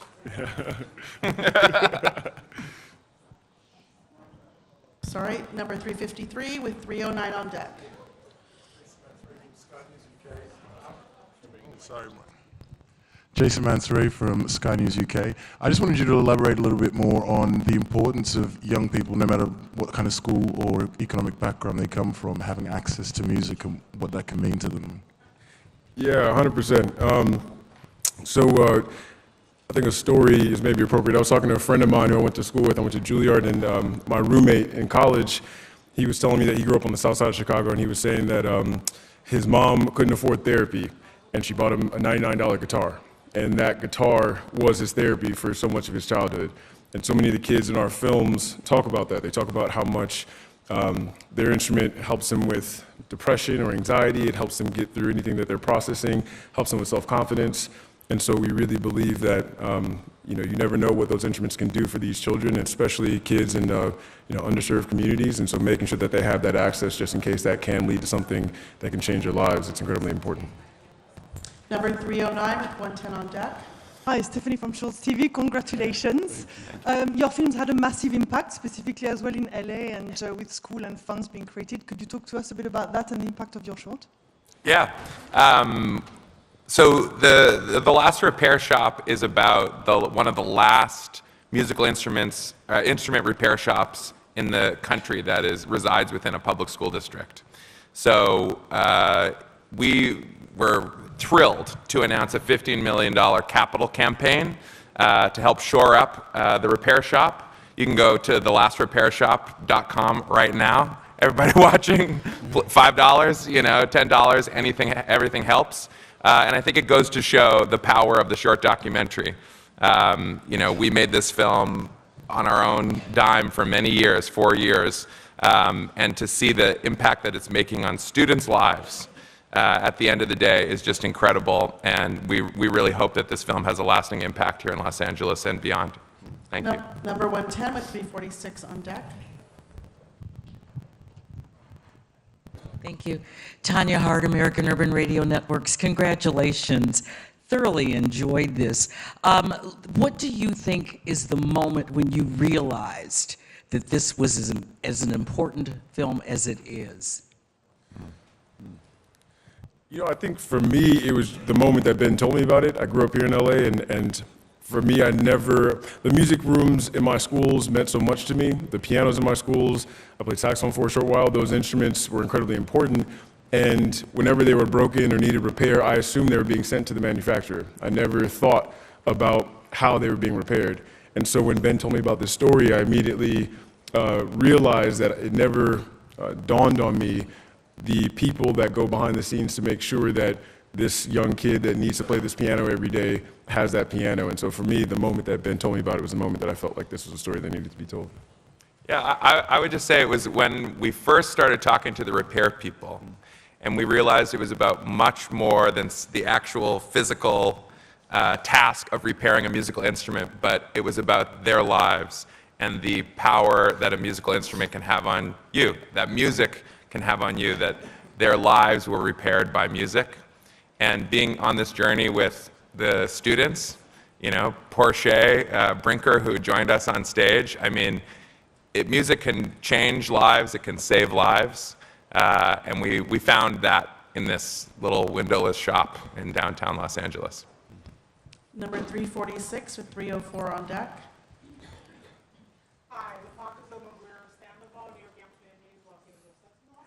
Nice to see you again. How are you? Good. Thank you.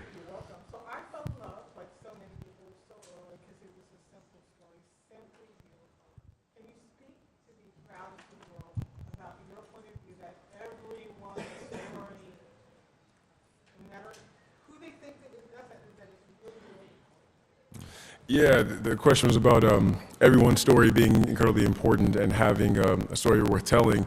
I think the way we found these stories speaks to that. You know, Ben went down to the repair shop and talked to them about the idea of making this film, and they were a bit hesitant because they were nervous about letting press in or letting somebody in to tell the story because they hadn't had great experiences in the past. No offense. Yeah, no offense. No offense. But Ben gave this, speech, and at the end kind of had a Jerry Maguire "Who's with me" moment, essentially, and 4 people raised their hands, and it's the 4 people in the film. And we also didn't know their stories before they sat in front of the camera. And so those stories that are all and each so poignant, so moving, so vulnerable, universal, those stories were discovered in those interviews and in those conversations. And that really feels like a testament to the fact that everybody in this room we could interview and find that similar, incredibly impactful story. Yeah. Another aspect of this movie is there are so many programs and foundations and people that are looking to find the next great musical talent. Who's the next great prodigy, and how do we put them into a great track so they can become great musicians? But there's also an incredible social benefit for music education of everybody who doesn't become a professional musician. I loved learning piano. I learned about discipline. I learned about harmony. I learned about listening, collaboration, etc. And that's what this film is about. It's about access for everyone, regardless of where you come from, and whatever your story is, music is accessible to you. Final question, number 304 in the front. Congratulations to the both of you. My name is Fallon, I'm with the BET. We are currently in a really traumatic election season that's getting ready to heat up. It's heating up every week. And this is also in a time when many subjects are being taken out of school, many programs are being taken out of school. How important do you think it is for arts and music and all these, and drama, these types of programs to remain in school during this period of time? I mean, it's incredibly important. We're living in a pretty traumatic time. I mean, just spending less than 30 seconds on Instagram, I can feel pretty anxious and depressed and all those feelings. And you have so many kids that maybe don't even have the tools to process those feelings that are taking in all that information. And so, going back to what I said earlier, thinking about anything that might be able to help with that or anything they might be able to have to help process that. That entire room out there and everybody that's going on stage talks about how much, they went to art because of something that they were moving through in their personal life and how much being an artist helped them communicate that, helped them process that. We all watch these films and we love it because it speaks to something that happened in our lives, and we're so moved by that. And so the arts are incredibly important, and they're this vehicle to communicate these through these times, through these traumatic times. And so for children to have that feels so incredibly important, especially in times like now. Yeah. We hope young people will put down their phones and pick up a saxophone, violin, or a camera. Yeah. Congratulations. Thank you very much. Thank you.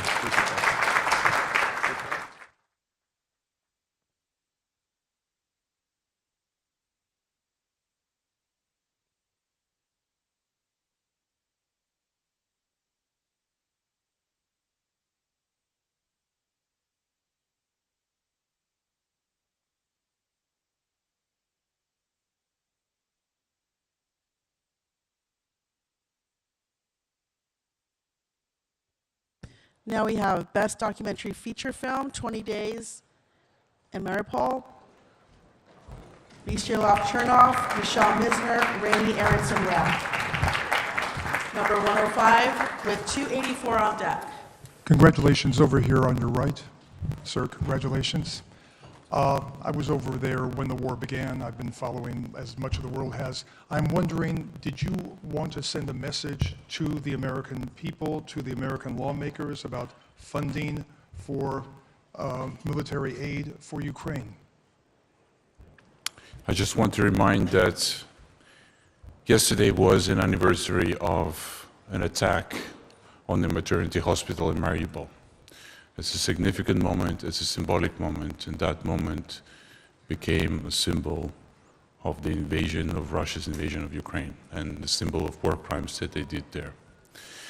Right now, unfortunately, Ukraine And topic of supporting Ukraine became a bargaining chip for a lot of politicians in the world.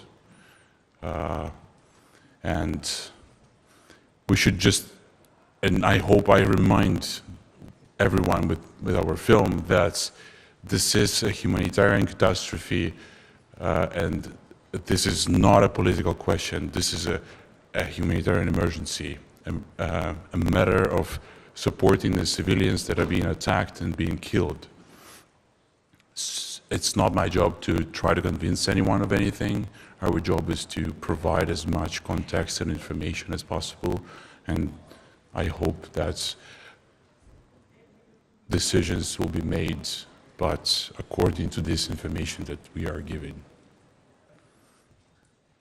Number 284 with 273 on deck.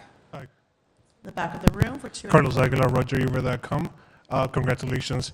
I wonder what has been going through your mind during this award season up until this moment, you know, with what's happening, not only in Ukraine, but in other parts of the world, the ongoing conflicts. I'm sure that's a jarring experience.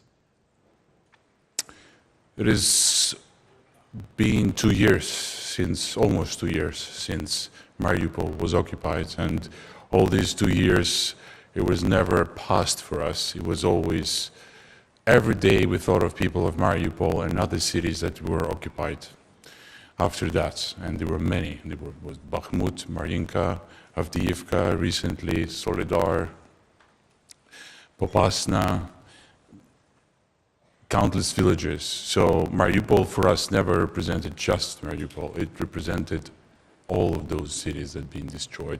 And every step of this journey, we kept reminding, and we had an honor to be talking about Ukraine and about those cities that had been occupied, and an honor to be reminding the world about the importance of thinking of how to stop this invasion. So it's been a privilege, but it's been a strange, painful experience at the same time, because I'm standing here, my heart is in Ukraine. My heart with all the people who are now suffering and losing their lives and losing their homes and fighting for their land. Those who are in the jails, just locked. And I don't know how can I fix it, and I know whether I should try, but I hope that this win will just elevate this story to more people, and they will just see us and will hear Ukrainians. Number 273. Hi, on over your here. left. Yeah. and- Allison Foreman from IndieWire, congratulations. Thank you. You said during your speech this is the first Oscar for Ukraine. Why does this movie feel like the right film to win that award and make that history? 20 Days in Mariupol were also nominated as in the international film category by Ukraine, and I feel honored, and I think it's quite appropriate that for the country that is right now at war, the cinema that represents it is a documentary film. There will be a time when great films will come out of Ukraine, of great artists that are now working or actually fighting. A lot of filmmakers in Ukraine are right now in the trenches fighting for their country. So they cannot make movies, they cannot process yet what is happening to our history, what is happening to our people. So right now, documentary is representing Ukraine, but the time will come when more Ukrainian filmmakers come, and I hope they will be inspired by our experience, by our work, and they will tell more stories. Final question, number 241, in the back of the room.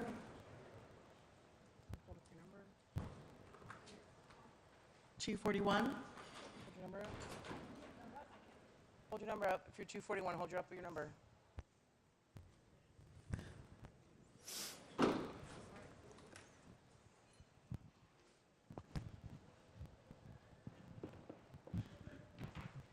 Thank you.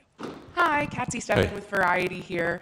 Tonight you made a powerful speech and you called on the A-listers in the room to also use their voices so that the truth can prevail. What do you think the Hollywood members who are here tonight could do to use their platforms to help Ukraine?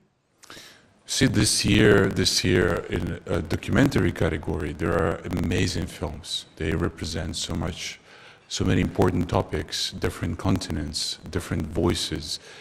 And my fellow documentary filmmakers did an amazing job to lift up documentary genre and documentary voices to highest level possible. But as well, so many important topics have been touched by scripted films, by great directors of the century. So, as I said, the history is not always how it happened, it's how we remember. And the future generations will look back and what was happening to us right now, and they will see through the lens of cinema, whether it's documentary or scripted. So this is a quite hard task to do. It's a big responsibility for all the filmmakers, but everyone is doing a great job. Not only those filmmakers who make serious cinema about problems of the world, also those who entertain, because children in Ukraine, adults, civilians, everyone, when they're fighting, when they're hiding in basements, when bombs fall, they watch cinema. They escape in a different world, so there they stay sane and they can survive through this horrifying events. So even light-hearted films help humanity to get through probably the hardest time in many years. Congratulations. Thank you very much.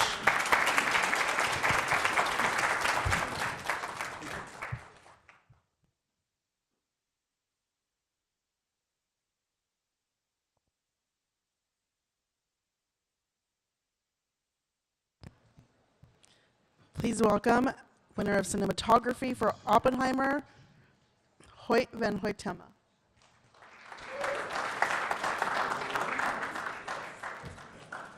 Hi, everybody. Number 152 with 197 on deck. Good evening. 154, apologies.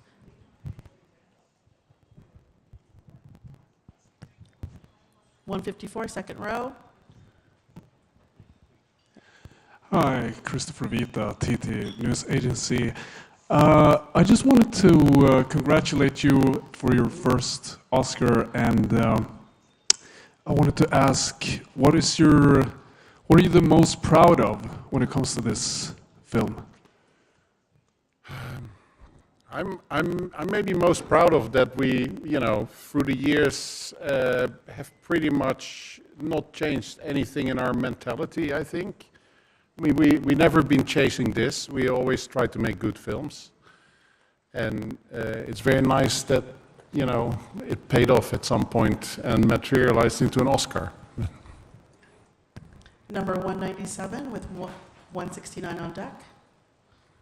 Thank you. Back of the room. Hello.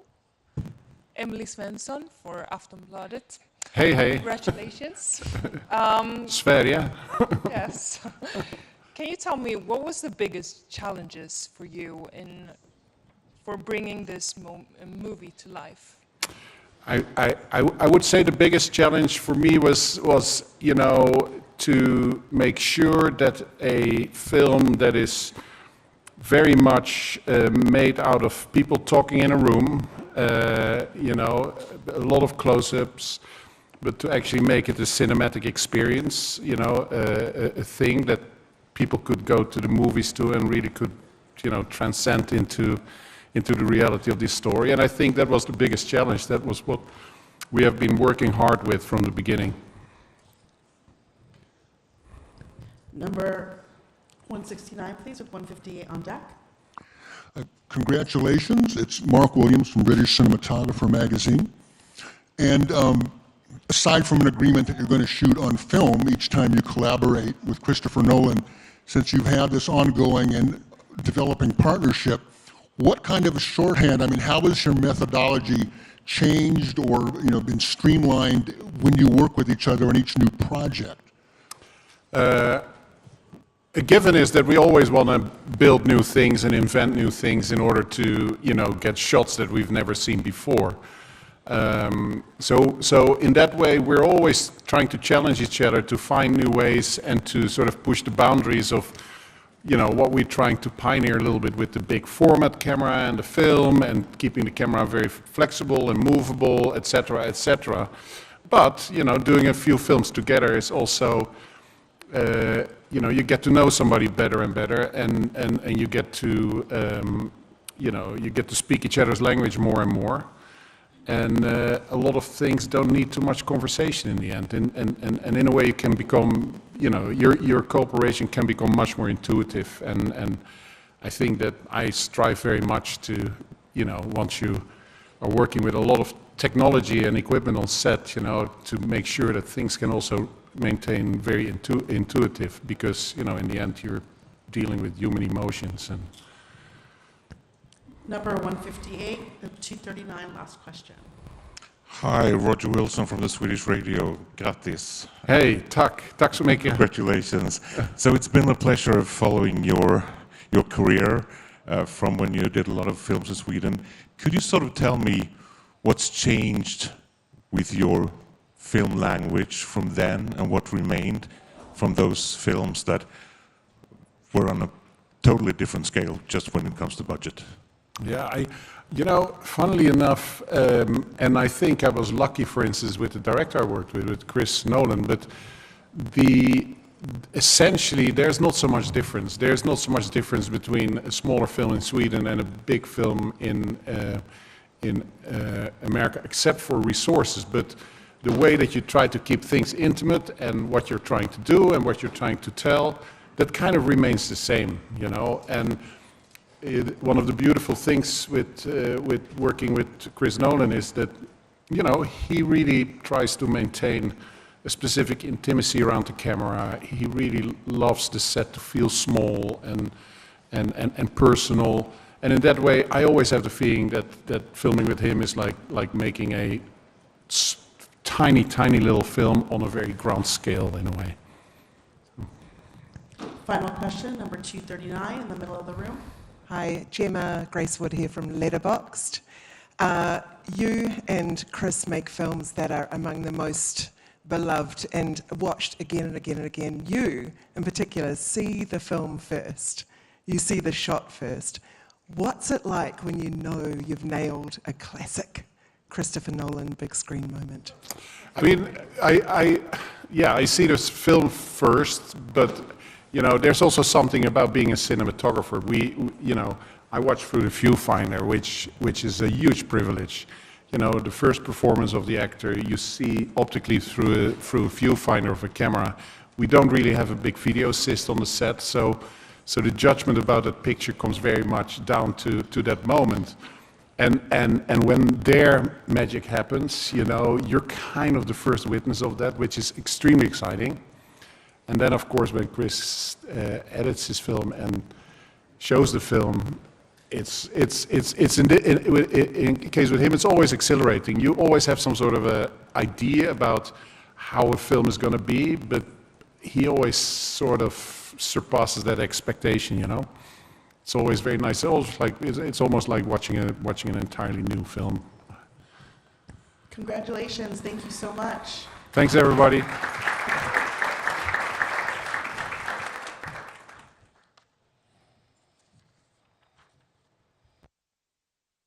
Hi everyone, it's me, I'm back.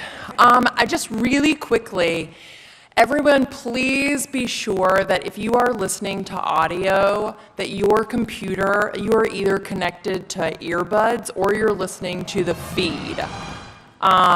Please, keep your sound on your devices off as far as the rest of the room is concerned. Along with that, please be very mindful when people are on this stage, when you're going in and out of these doors, they're very heavy and they bang and they make a lot of noise. So just go softly.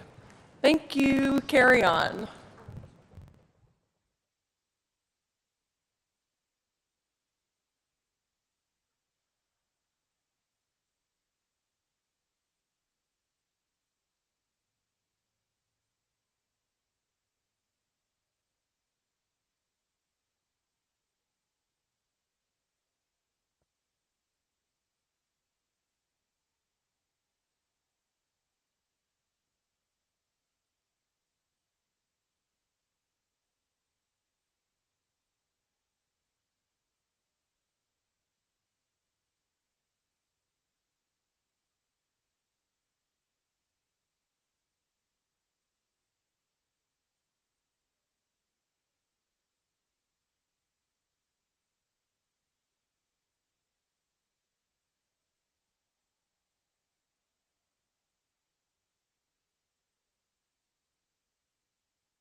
Please welcome actress in a supporting role, Divine Joy Randolph, The Holdovers.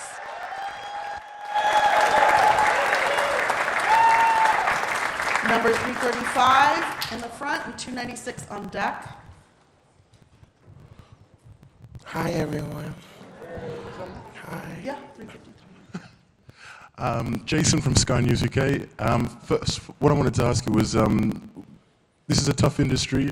It's hard to make it in. Your speech was really interesting. I wanted to ask you, what does it mean for you for your mental health and emotional well-being, having this kind of affirmation, if you like, in the industry? An affirmation. A confirmation of your skill. Oh, what does it do for my mental health? I mean, I think you'd be selling yourself short if you make it about the awards. It's too hard of a career. The beautiful thing and the hard thing about being an actor is that it requires you to have resilience and self-confidence and belief in yourself when no one else does.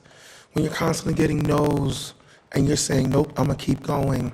So actually, in many ways, while it can challenge your mental health, it also can strengthen it. Because you have to fortify yourself in a way that some people never, ever have to do. So for that, I'm grateful. I would say also, you just keep yourself grounded, surrounded by people who care and love you, and stay close to what's real. And again, I'm just very adamant about it would not be on your heart if you weren't meant to do it.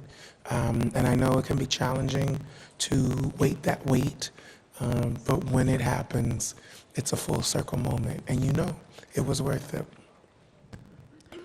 296 with 110 on deck. Hi, Mario Turner with the Griot. Hi. Congratulations. Thank you. You mentioned in your speech that you felt that you always wanted to be different, and now you feel you can be yourself. How does it feel for you to have that realization that you are enough as is? I knew I was always different. And so therefore I thought maybe I needed to conform to something else, because when I looked at this show for many years as I was growing up, I didn't necessarily see myself there, yet that was the model of success. So I was on this journey of trying to figure out how I could mold myself to that, because I thought that's what success would mean. And what I have begun to find in my journey is that in being myself and doing the work and staying focused and driven and clear, I could do exactly the same thing whilst being myself. We're going to go to number 110 next. Right here. In the back to your right. Hi, Tanya Hart, American Urban Radio Networks. Congratulations. Thank you. Okay, I was a girl growing up in Roxbury when this movie, the Oh, wow. time period, okay? You nailed it. You got Thank those you. women that have never been seen. I want you Yeah. to know that. Thank you. But what moment stands out for you during this whole award season? Because you've won, I think, 57 of them so far. What moment stands out? I think the biggest thing is the camaraderie. I didn't know what to expect. I didn't know if this was going to be a dog-eat-dog thing, if it would be like, really aggressive. And what's been so beautiful is having this relationship with people that are going through the same thing with you, a support system that you can rely on, and the friends that I've made because of it. We're now going to our virtual questions. If you could look at the camera, we're going to Arise News. Okay. Go ahead, Arise. Congratulations, Davine Joy Randolph, Arise News, Kachi Othia speaking.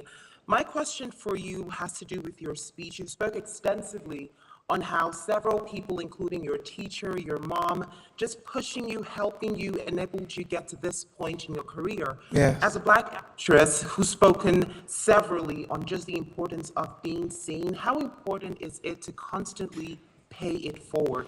It's imperative because of the people who've done it before me allow me to be in this position now. And so the type of work I do, my strive for authenticity, for quality, allows there to be a new standard set where we can tell universal stories in Black and brown bodies, and it can be accepted and enjoyed amongst the masses. It's not just Black TV or Black movies for Black people, but instead a universal performance that can be enjoyed by all. We're going to now next go to Chatty Passenger. Lavetta, please go ahead now. This is still viral? Yes, correct. Oh, okay. Sorry. Hello, I'm Lavetta Jenkins of chattypassenger.com. Hi. First of all, congratulations. You Thank look you. amazing. Thank you. I have a question for you. I often carry mementos from loved ones who have gone on with me. How important to you was that to have your grandmother's glasses with you in this movie? It was crucial. I knew that this was going to be a difficult role for me to take on, and that it was going to require a lot of vulnerability from me. And I knew that she was just someone in my life that would allow me to get right back to the center. And there was many women. I did a lot of research and did little subliminal messages, if you will, with hairdos and details and accessories beyond the glasses, giving homage to women from the Jeffersons, Phyllis Hyman, stuff like that, so that I included all of these women who impressionized me, and so that people that knew. And that meant a lot, because it felt like a love letter back to Black women. Final question, number 216, the back of the room, center.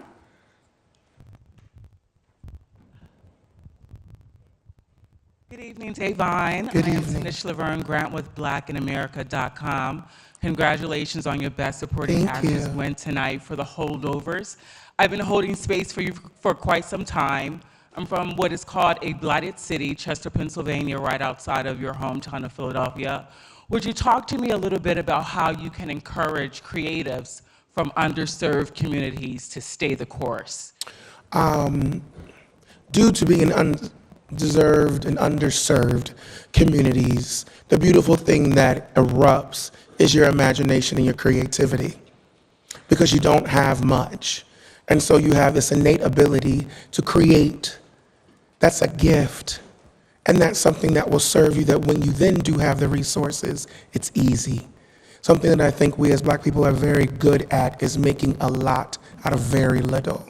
And I think that's a superpower and something that we should applaud ourselves for and uplift ourselves. So there's nothing that's never too little. It's always just enough. Thank you so much. Thank Congratulations. you. Thank you so much, everyone. Thank you. This way. This way.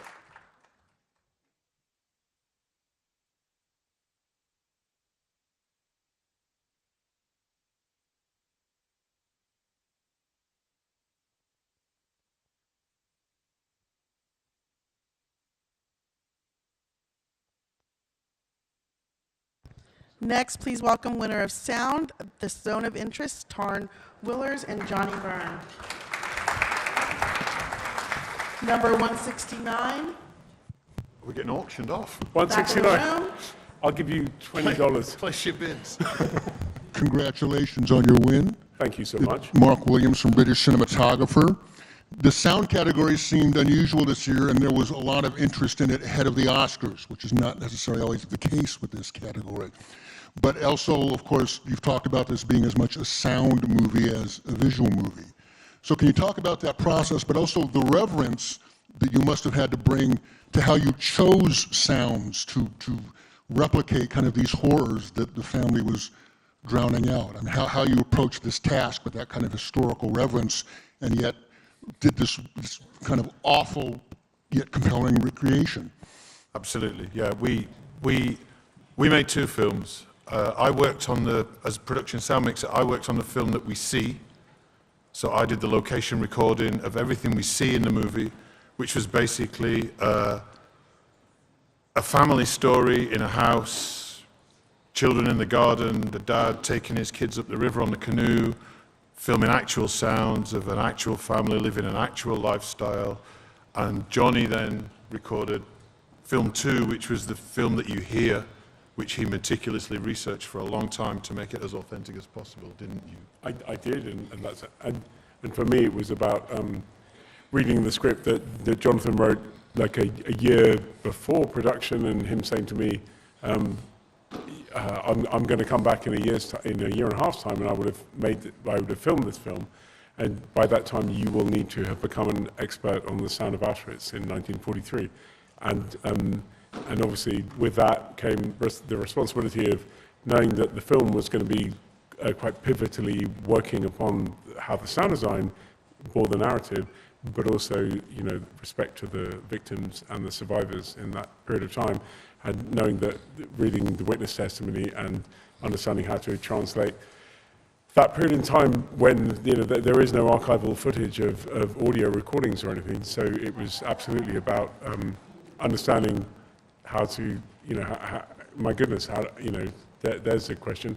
Play me the sound of this period of time. So that was the challenge. And as you say, treating it respectfully was immensely important. We're now going to number 284 in the back of the room with 108 on deck. Congratulations, Carlos Aguilar, Roger Ebert.com. I wonder if you could talk about, what do you think is the takeaway from your film that's relevant to the ongoing conflicts that, we've had in the world today? Jonathan mentioned the ongoing situation in Gaza in his speech. I think it's super important. I think, the film was conceived many years ago. Jonathan read the book, and so it was a long time ago after Under the Skin, the film that he made 10 years ago. But it's extraordinary and relevant that it is still relevant today.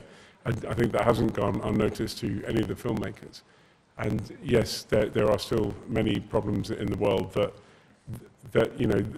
this film says. It doesn't say, look at those people, they were awful, how strange, how abhorrent that was. What the film says is how, they're so like me. This is so unusual, and that this was humans doing this to other humans. So that's almost quite a normal thing. So I think it's, for me, it's incredibly relevant, and I think it's super important that this message of this film and this little thing here means that so many more people are going to watch the movie, and that message about, let's treat people with respect and do things like ceasefire would be more important these days than ever. It's a film. I think the message of the film is it's about we choose to build walls, and then sometimes we choose not to look over them, and I think that's a crucial part of what we have in this film. Hi, over here, to your right. Final question, yes, for number 108 in the right. Hi, over here. Aaron Cooper, iHeart. Congratulations on your win. It sounds like both of you were capturing sound of two completely different types of movies, a family film and a Holocaust horror, all using sound.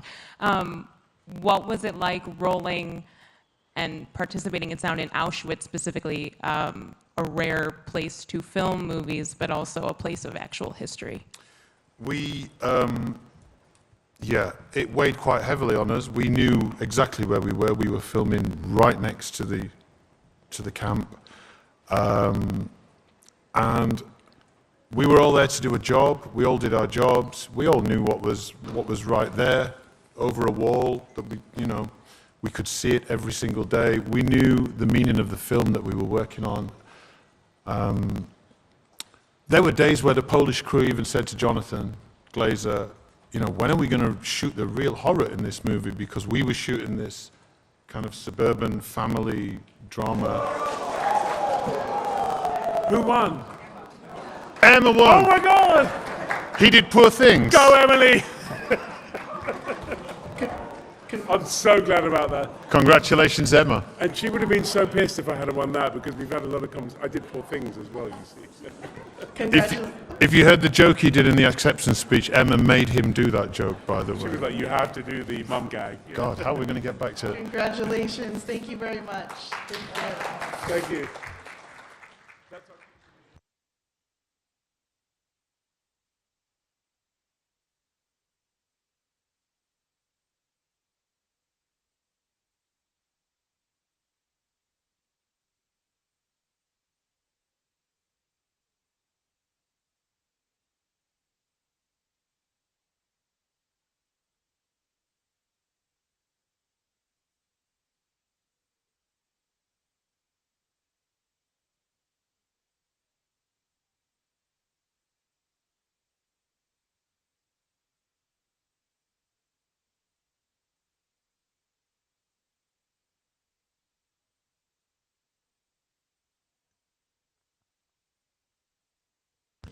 Please welcome winners of Original Song, Billie Eilish and Phineas O'Connell.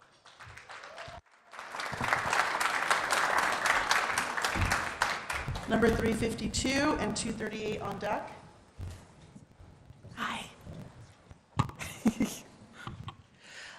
Over here, Angela Bishop from Network 10 Australia. G'day. Congratulations to you both. Thank you. Billy, you've just won your second Oscar at just 22 years of age, making a lot of us in here wonder what we've been doing with our time. So wonderful, congratulations. You also mentioned your teachers, which I thought was beautiful.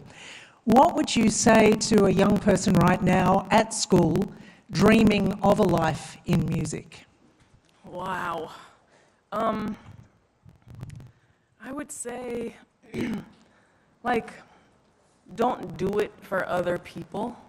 Don't do it for like numbers or for like, I don't know, some sort of specific like fame. That's just really not ever something that I think anyone should be like moving forward. And I want everyone to be doing something that they feel passionate about and that they feel proud of and that makes them feel like the best version of themselves. And I don't know, I would say that you got time. I remember being 12, believe it or not, and seeing this like musical and sobbing my eyes out because I was like, damn, I'm a failure and I'm not gonna have a career. I was 12 years old and I was watching Matilda on Broadway. And it was amazing, my God. And I was bawling in the back, the nosebleeds, and I was like, I'm never gonna amount to anything because I'm not in Matilda. And I would just say, give yourself some time and do what you love. And I know that's kind of easier said than done because some of us don't really know what we love. But you'll figure it out. You'll find it. Final question, number 238. Hello. Hi. Hi, I'm Mia Livicino with Letterboxd. Hello, Billy and Phineas. Congratulations on your second Oscar and Barbie's first. Barbie has actually won another prize tonight. It is the most rewatched Best Picture nominee according to the Letterboxd community. Ooh. And it's the most popular film in Letterboxd history. So what do you put that super, super passionate response down to in terms of the songs or otherwise?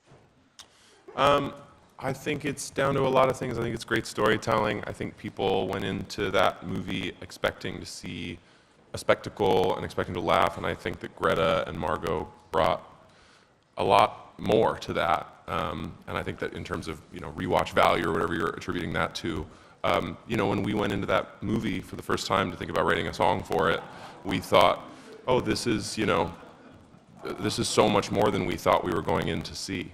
We were so moved by it. So just such an honor to be a part of the family. I think it made a lot of people feel very seen, and I think that can be rare, especially as a woman.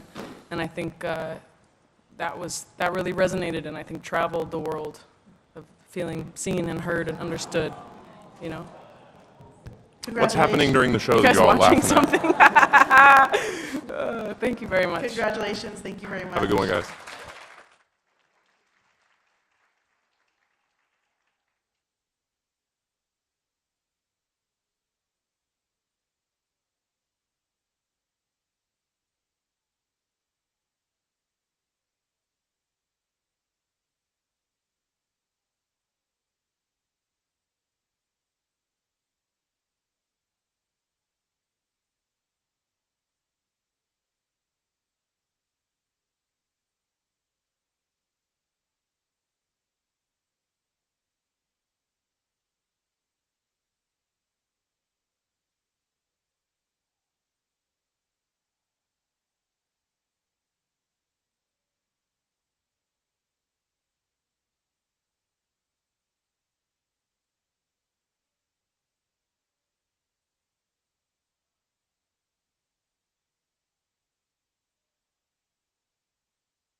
Hello, everyone.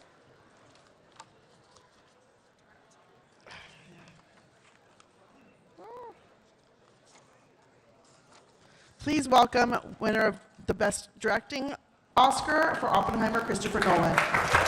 Thank you. Thank you. Number 120 and 236 on deck. Bingo. 120 to your right. Hi, Chris. Congratulations. It's Alison Boshoff from the Daily Mail here. We were at school together. Oh, really? No stories, please. No. Turnbull's history class stays between us. Congratulations. What are your plans for Do you mean tonight? Trotsky Turnbull of the Trotsky, history department? Yeah, with a moustache. Yeah. Wow, that's not what I was expecting to talk about in this moment. But yeah, sorry, Tell carry me about on. your celebrations. What are your plans? My plans to hit the governor's ball and meet up with my kids again and have a little celebration with the family. And yeah, really looking forward to it. So thank you. Number 236 with 319 on deck. Hi, Chris. Congratulations. Thank you. Alex Welch with A-Frame. I'm curious because I know that being a director really involves having confidence in your ideas and your vision. How has it been for you to see Oppenheimer be embraced by both audiences and now your peers at just the highest possible level? It's just the most incredible thrill.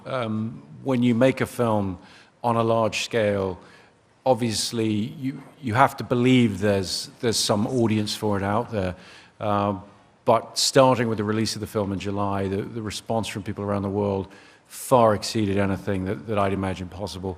And winning this recognition from my peers is just, I mean, the icing on the cake. It's just very, it's very important to me.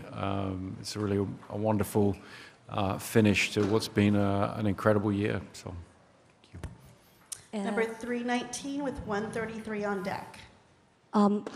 Here, sorry, I don't want to stand up because of the camera.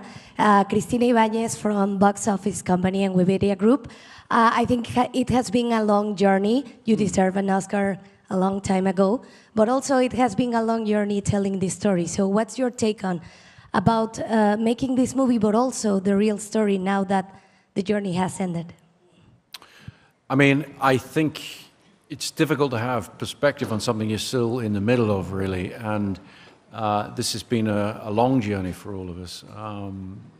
But as I was saying, starting with the response of audiences around the world to Oppenheimer, which far exceeded our expectations. The fact that particularly young people were coming to see the film, they were seeking it out on large format film. There were so many things that came together for us with this film. So it's been an incredible journey, incredible process. I don't think I have much perspective on it. Ask me again in 6 months or something, but thank you. Number 133. Hi, Christopher, in the back. How you doing? Hi. Hey, if you remember at the Critics' Choice Award, I asked you, are you ready for the Oscar? And you told me, don't jinx it. So, are you ready for the Oscar now? I am, thank you. And thank you for not jinxing it, yes. But no, I'm ready for it, happy to receive it, and very, very grateful to the Academy, so thank you. So what does it mean to have two now in your hands? It means I can do curls. They're very heavy. It's such a thrill. I mean, to be recognized as a director by my peers, the nomination itself from the directing branch of the Academy, that's very, very special to me, as was winning the Directors Guild Awards. For the film to win Best Picture is just a testament to so many different people who were involved in the film, our incredible cast and our incredible crew. So that's really an unbelievable thrill. And final question is virtual. If you could please look into the camera. It's from, Film Critique. Nancy, go ahead. Hi, my name is Nancy Green with Film Critique. And congratulations on your win. And one thing I would like to know, with there being so much history in this story, how did you decide what to keep in, what to leave out, and what were some of the things that you had to leave out that you really struggled with? Well, I think, as with any story, wherever it's coming from, you have to go through a process of looking at all the detail of what the story could be, and then trying to settle on something that's practical to tell. So really, I try to be guided by my initial emotional reaction to reading Kai Bird and Martin Schoen's American Prometheus. That was the guide for what to leave in. And I wouldn't point to one particular issue in that struggle. There were facets to all the characters, that could have been fleshed out. There are so many people in this film, so many characters in this film who could have had a film, who can have an entire film made about their lives. So it was a constant struggle, but a very, very interesting one. So thank you. Thank you. Thank you, Dominic. Please welcome Best Picture winners, producers Oppenheimer, Emma Thomas, Charles Roven, and Christopher Nolan. First question, number 335, with 334 on deck.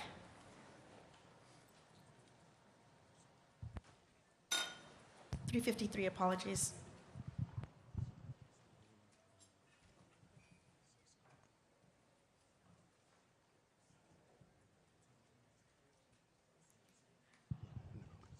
I just wanted to, it was a question for you. How important is it to support women in the industry? I know one of your editing winners said that it was incredible to be with such badass women on this film. Is that for me?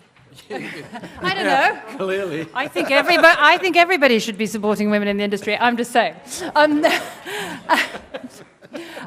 We had the most incredible group of women working on this film, and I think that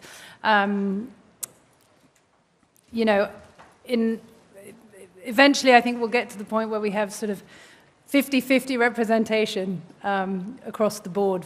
We're not quite there yet, but we're getting there. I think things are getting a lot better than they were, and I'm very proud to have worked on a film that had so many fantastically talented women on it, and really the way that we do sort of bring more women in is to keep hiring and keep supporting. So yeah, it's an important thing.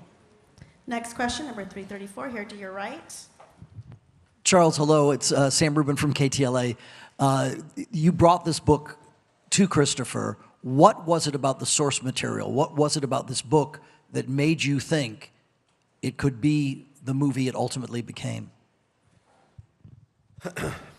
Well, the book is a brilliant book. It won a Pulitzer Prize, but it was still a challenging piece of material. And I brought it to Chris and Emma because I just knew or felt very strongly that if they were interested, that Chris could write a great screenplay that would add dimension to the characters, give them heart and soul and flaws and genius. And then he would, working with Emma, further that when it was turned into a motion picture. So it worked out for sure. Next question, 271 with 190 on deck. So Chris, you mentioned the movie's being seen by a lot of young people, and that's very important. And there's a lot of artistic merits in the movie. But what will be the best legacy in terms of, I don't want to say message because people sometimes don't like to call what they do message, but in terms of what is going on, what can the young people to see this movie do in the future to just not have so much hate, not decide to attack other people or use guns that are everywhere right now? Yeah, I mean, I don't like to speak too specifically about messages of films I make because I feel that if cinema is didactic, it tends not to work dramatically so well. But having finished the film and having seen audiences respond to it, I mean, it was very striking to me when I first embarked on the project. I told one of my teenage sons what I was working on, and he actually said to me, well, young people aren't that concerned about nuclear weapons. It's not really in the forefront of their fears. And that did seem to me to be something that this film could, to some extent, help in success, and with a lot of people seeing it. And as far as any kind of broader message, the thing that I would like to point out is the film ends on what I consider a dramatically necessary moment of despair. But in reality, I don't think despair is the answer to the nuclear question. If you look at the work on non-proliferation that's been done by individuals and organizations since 1945, there's been a reduction in the number of nuclear weapons on the planet since 1967 of almost 90%. In the last few years, it's gone the wrong way. And it's very important that rather than despair, in reality, people are looking at advocacy. They're supporting organizations who are working to pressure politicians and leaders to reduce the number of nuclear weapons on our planet and make the world safer. Final question is going to be virtual. Please, if you could please look into the camera. From Timon Magazine, Nathan, go ahead. Hi, Nathan from Pivot Magazine. Congratulations, you all deserve this award so much. This could be for one or for all of you, but could you name the most memorable moment in making the film? I'm going first, apparently. Gosh, there were so many. One of the things I love about my job is that, you know, and our jobs is that we get to live with the film from the very, very beginning to the very end, and there are so many memorable moments along the way, whether it be, you know, those sort of moments in prep where you know, Cillian agrees to play Oppenheimer, or when you start shooting and you get to see Los Alamos as built and imagined by, you know, our incredible production designer, Ruth de Jong. I think probably, for me, I will never forget the moment where I first saw the film, the first cut of the film, and I think it was the moment where I truly understood that this really worked, and I felt very good about, you know, the fact that it told a story that I felt was going to move audiences.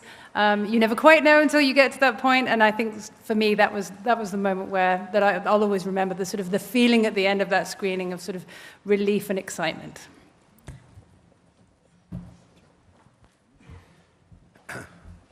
There was a couple of moments in particular for me.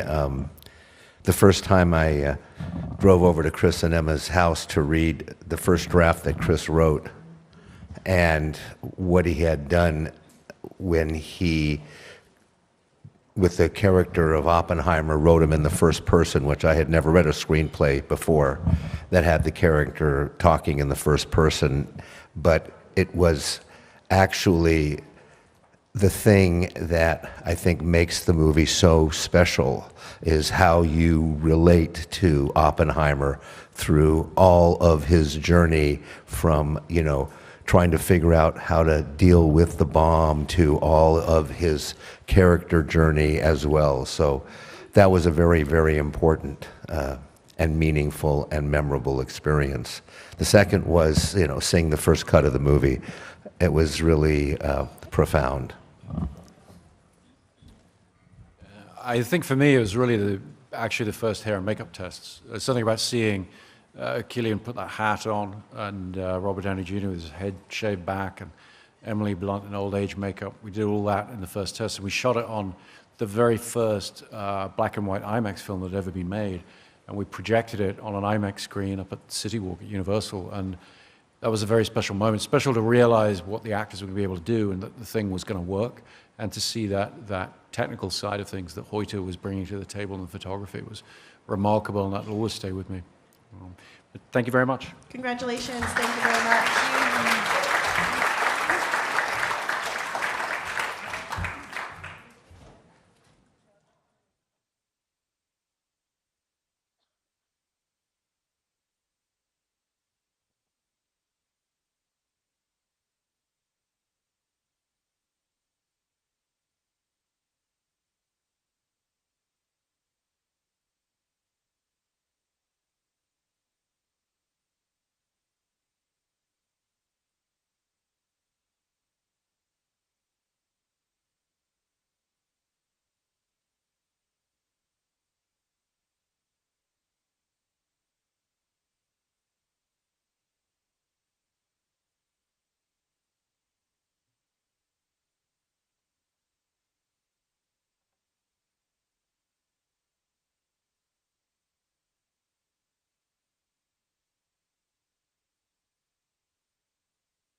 Please, please welcome Best Actor in a Leading Role, Cillian Murphy for Oppenheimer.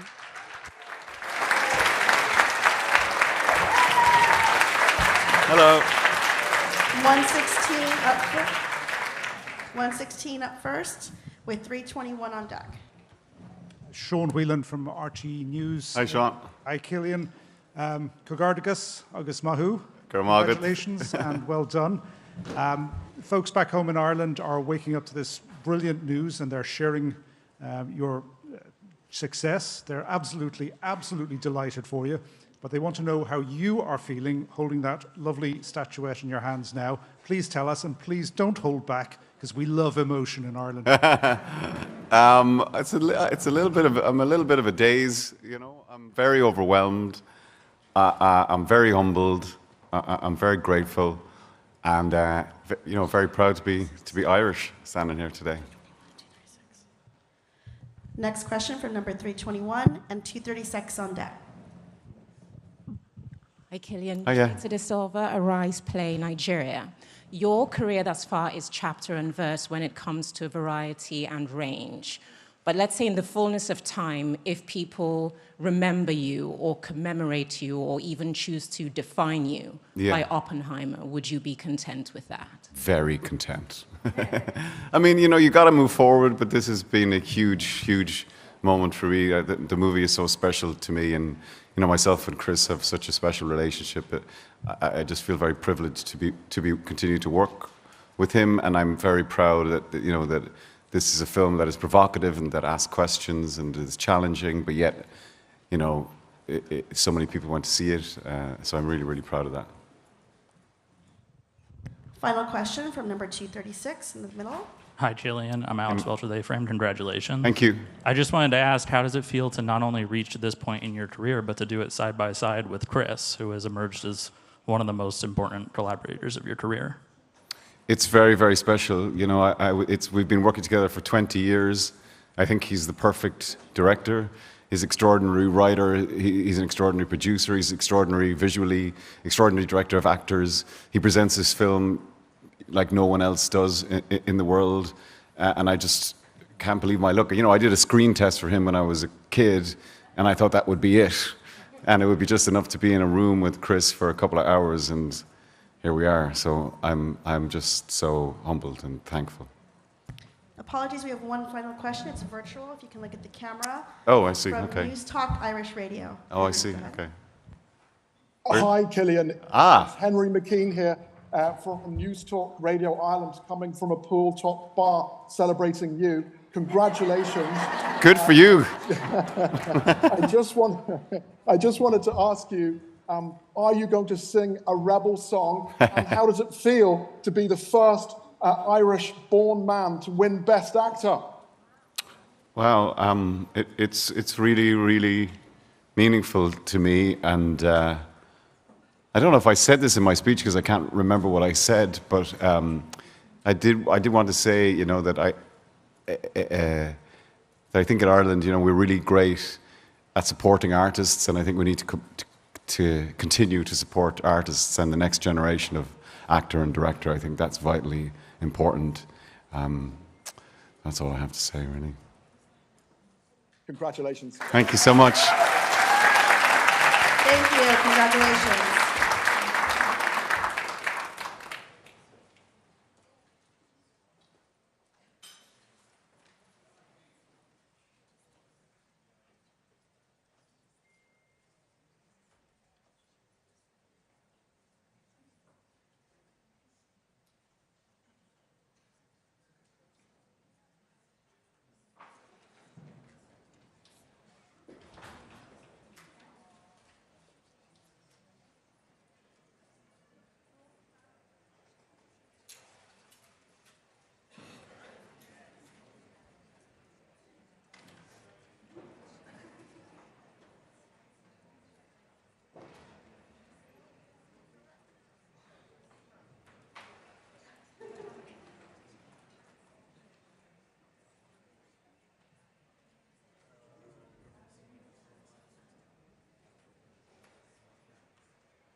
Please welcome actress in a leading role, Emma Stone, for Poor Things.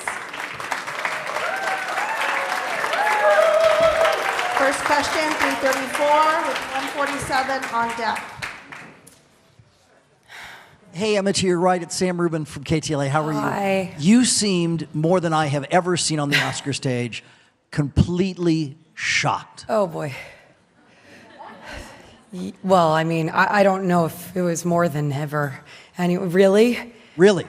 Oh, God. I think I blacked out.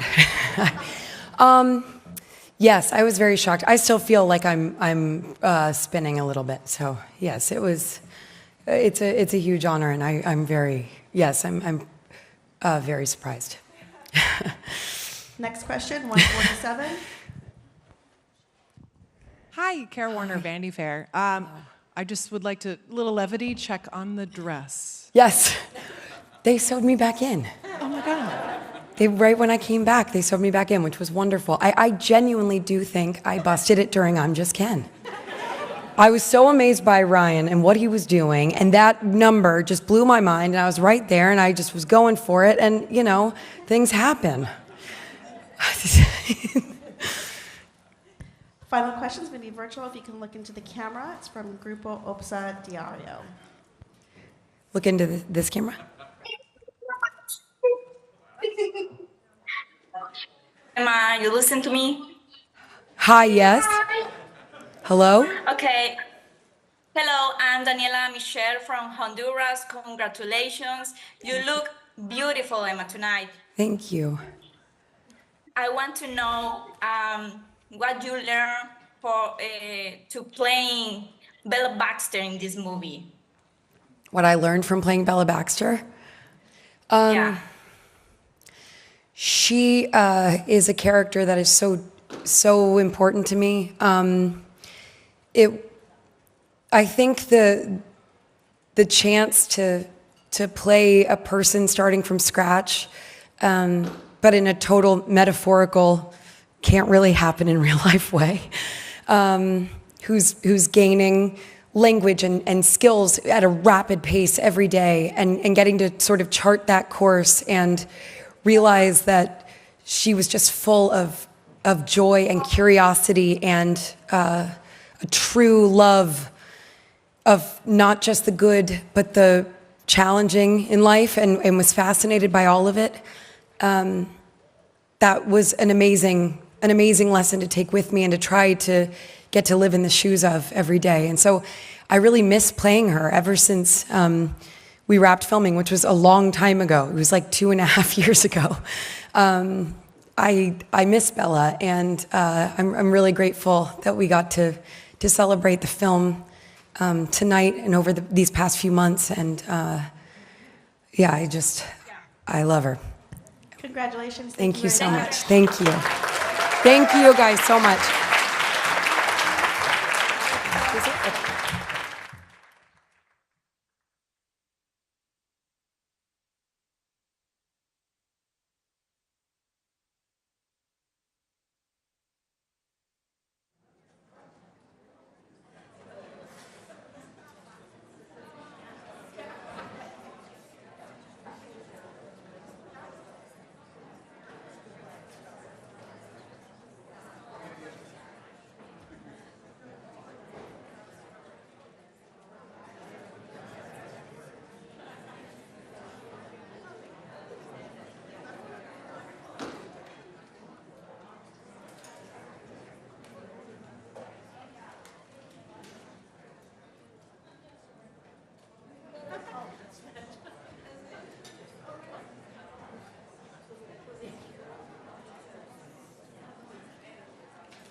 Unfortunately, that is the last of talent. No other talent will be coming tonight. Thank you so much for coming to the 96 Oscars press rooms. We really appreciate it.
Hi, everyone. I just want to remind everyone that if you picked up a headset from us so you could listen to the show, if you will remember to return it over here in the left-hand house stage left before you leave, that would be amazing. We will stay open. This room will stay open until 9:28. You're allowed to stay in here until 9:28. Also, if you did not pick up your program, you are welcome to stop by our press guides over here on the house right and pick up a program. Thank you.